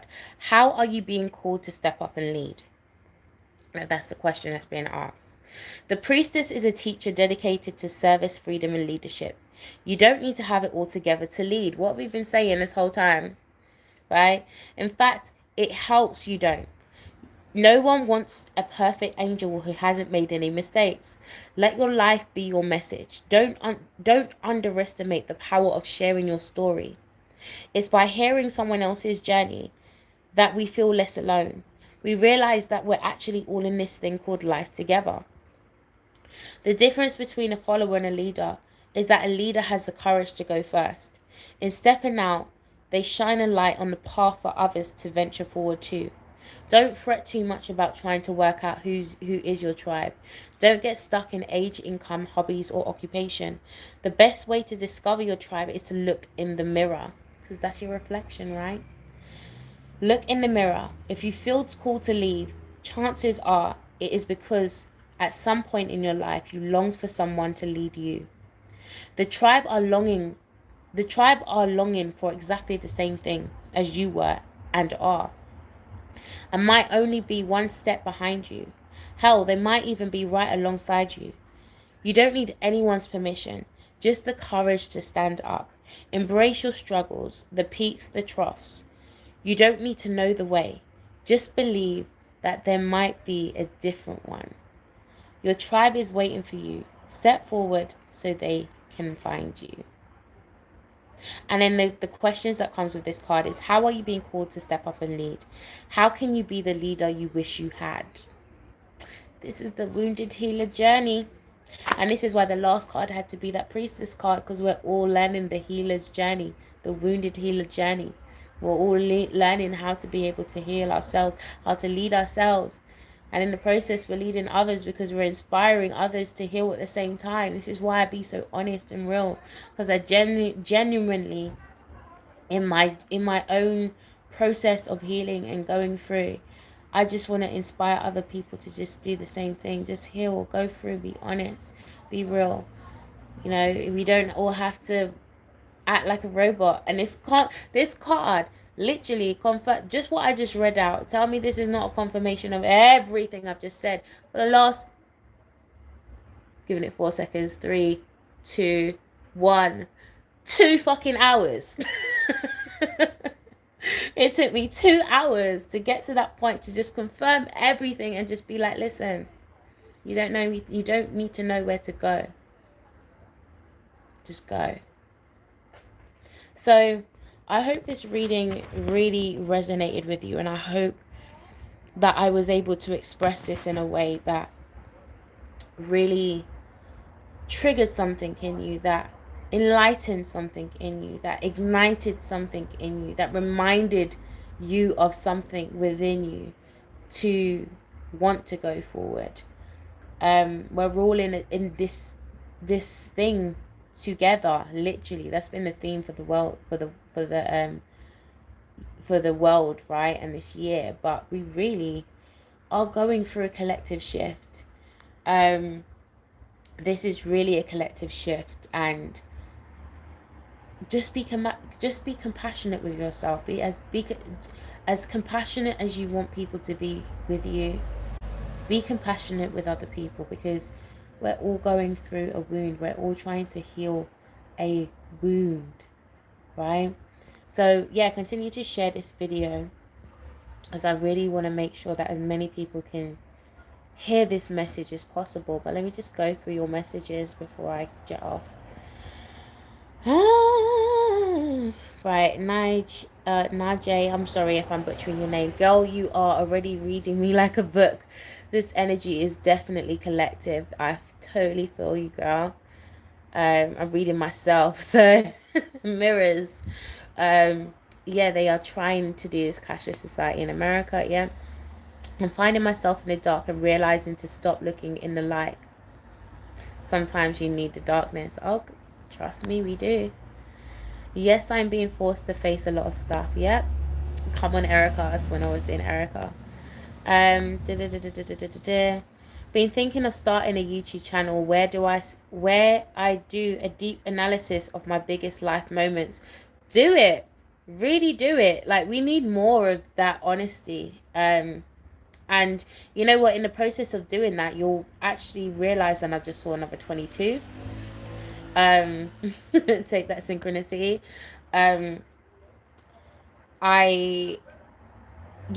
More people need to see that. We need to inspire a movement of just authenticity and just being honest. Like, listen, I fail sometimes, and I'm not expecting to win every time. This is life. Right? Welcome to life. This means a lot. I'm grateful. Hi, Gigi. Hi, goddess essence energy. Wow, I have been saying that so much. Trust your path. Yeah. Gemini, Sun, and Venus. Yeah. Yes, I was just speaking of this. So great to hear from you. Been wondering what happened. Yeah, I think I addressed that before. Yes, honey, tell it. I'm a Capricorn rising, Jupiter and Neptune. Ooh, so you're really having to break down your boundaries of how you perceive your constrictions and limitations in this time. Your weave look good, girl. Oh, it's actually braids. But thank you. Oh wait, never mind, girl, stop sweating. I know I have a habit for doing that. I don't know why I keep doing that. I had to come to that release with my mum this morning. Yeah, tell me, love telling yourself somewhere else. This spot ain't for. Okay. Well, my mum had that surgery before, and I've been talking about seeing her go through that experience of transformation. Yeah, and that's 8th house shit. That's Scorpio shit, and I have an 8th house Gemini, and obviously my Scorpio rising conjunct my moon in Scorpio and Pluto. Yeah, I'm going through real life surgery right now. Like, this, a lot of us are going through some real life surgery. My life is just a constant journey of surgery, of opening up and revealing. So we just need to allow, sorry, this Saturday night, so everyone's out, and my road come like Falaraki in Greece. Everyone's out. This is the road that never sleeps. um that rhymed, but not intentionally. I'm just a natural creative. But yeah, I'm getting tired now, so I'm just starting to chat shit. But I really hope that you guys was able to get um what you needed from this message. Again, share this message and make sure you put a like on the video. Also, remember that I do have the shadow workbook. If you don't have it already, let me go and grab the book. Face it.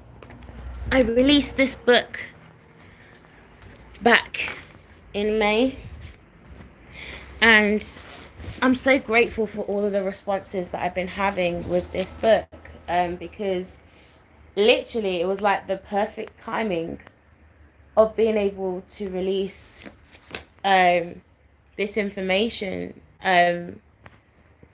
because it's literally helping people to navigate this hidden process that is very, very difficult to navigate.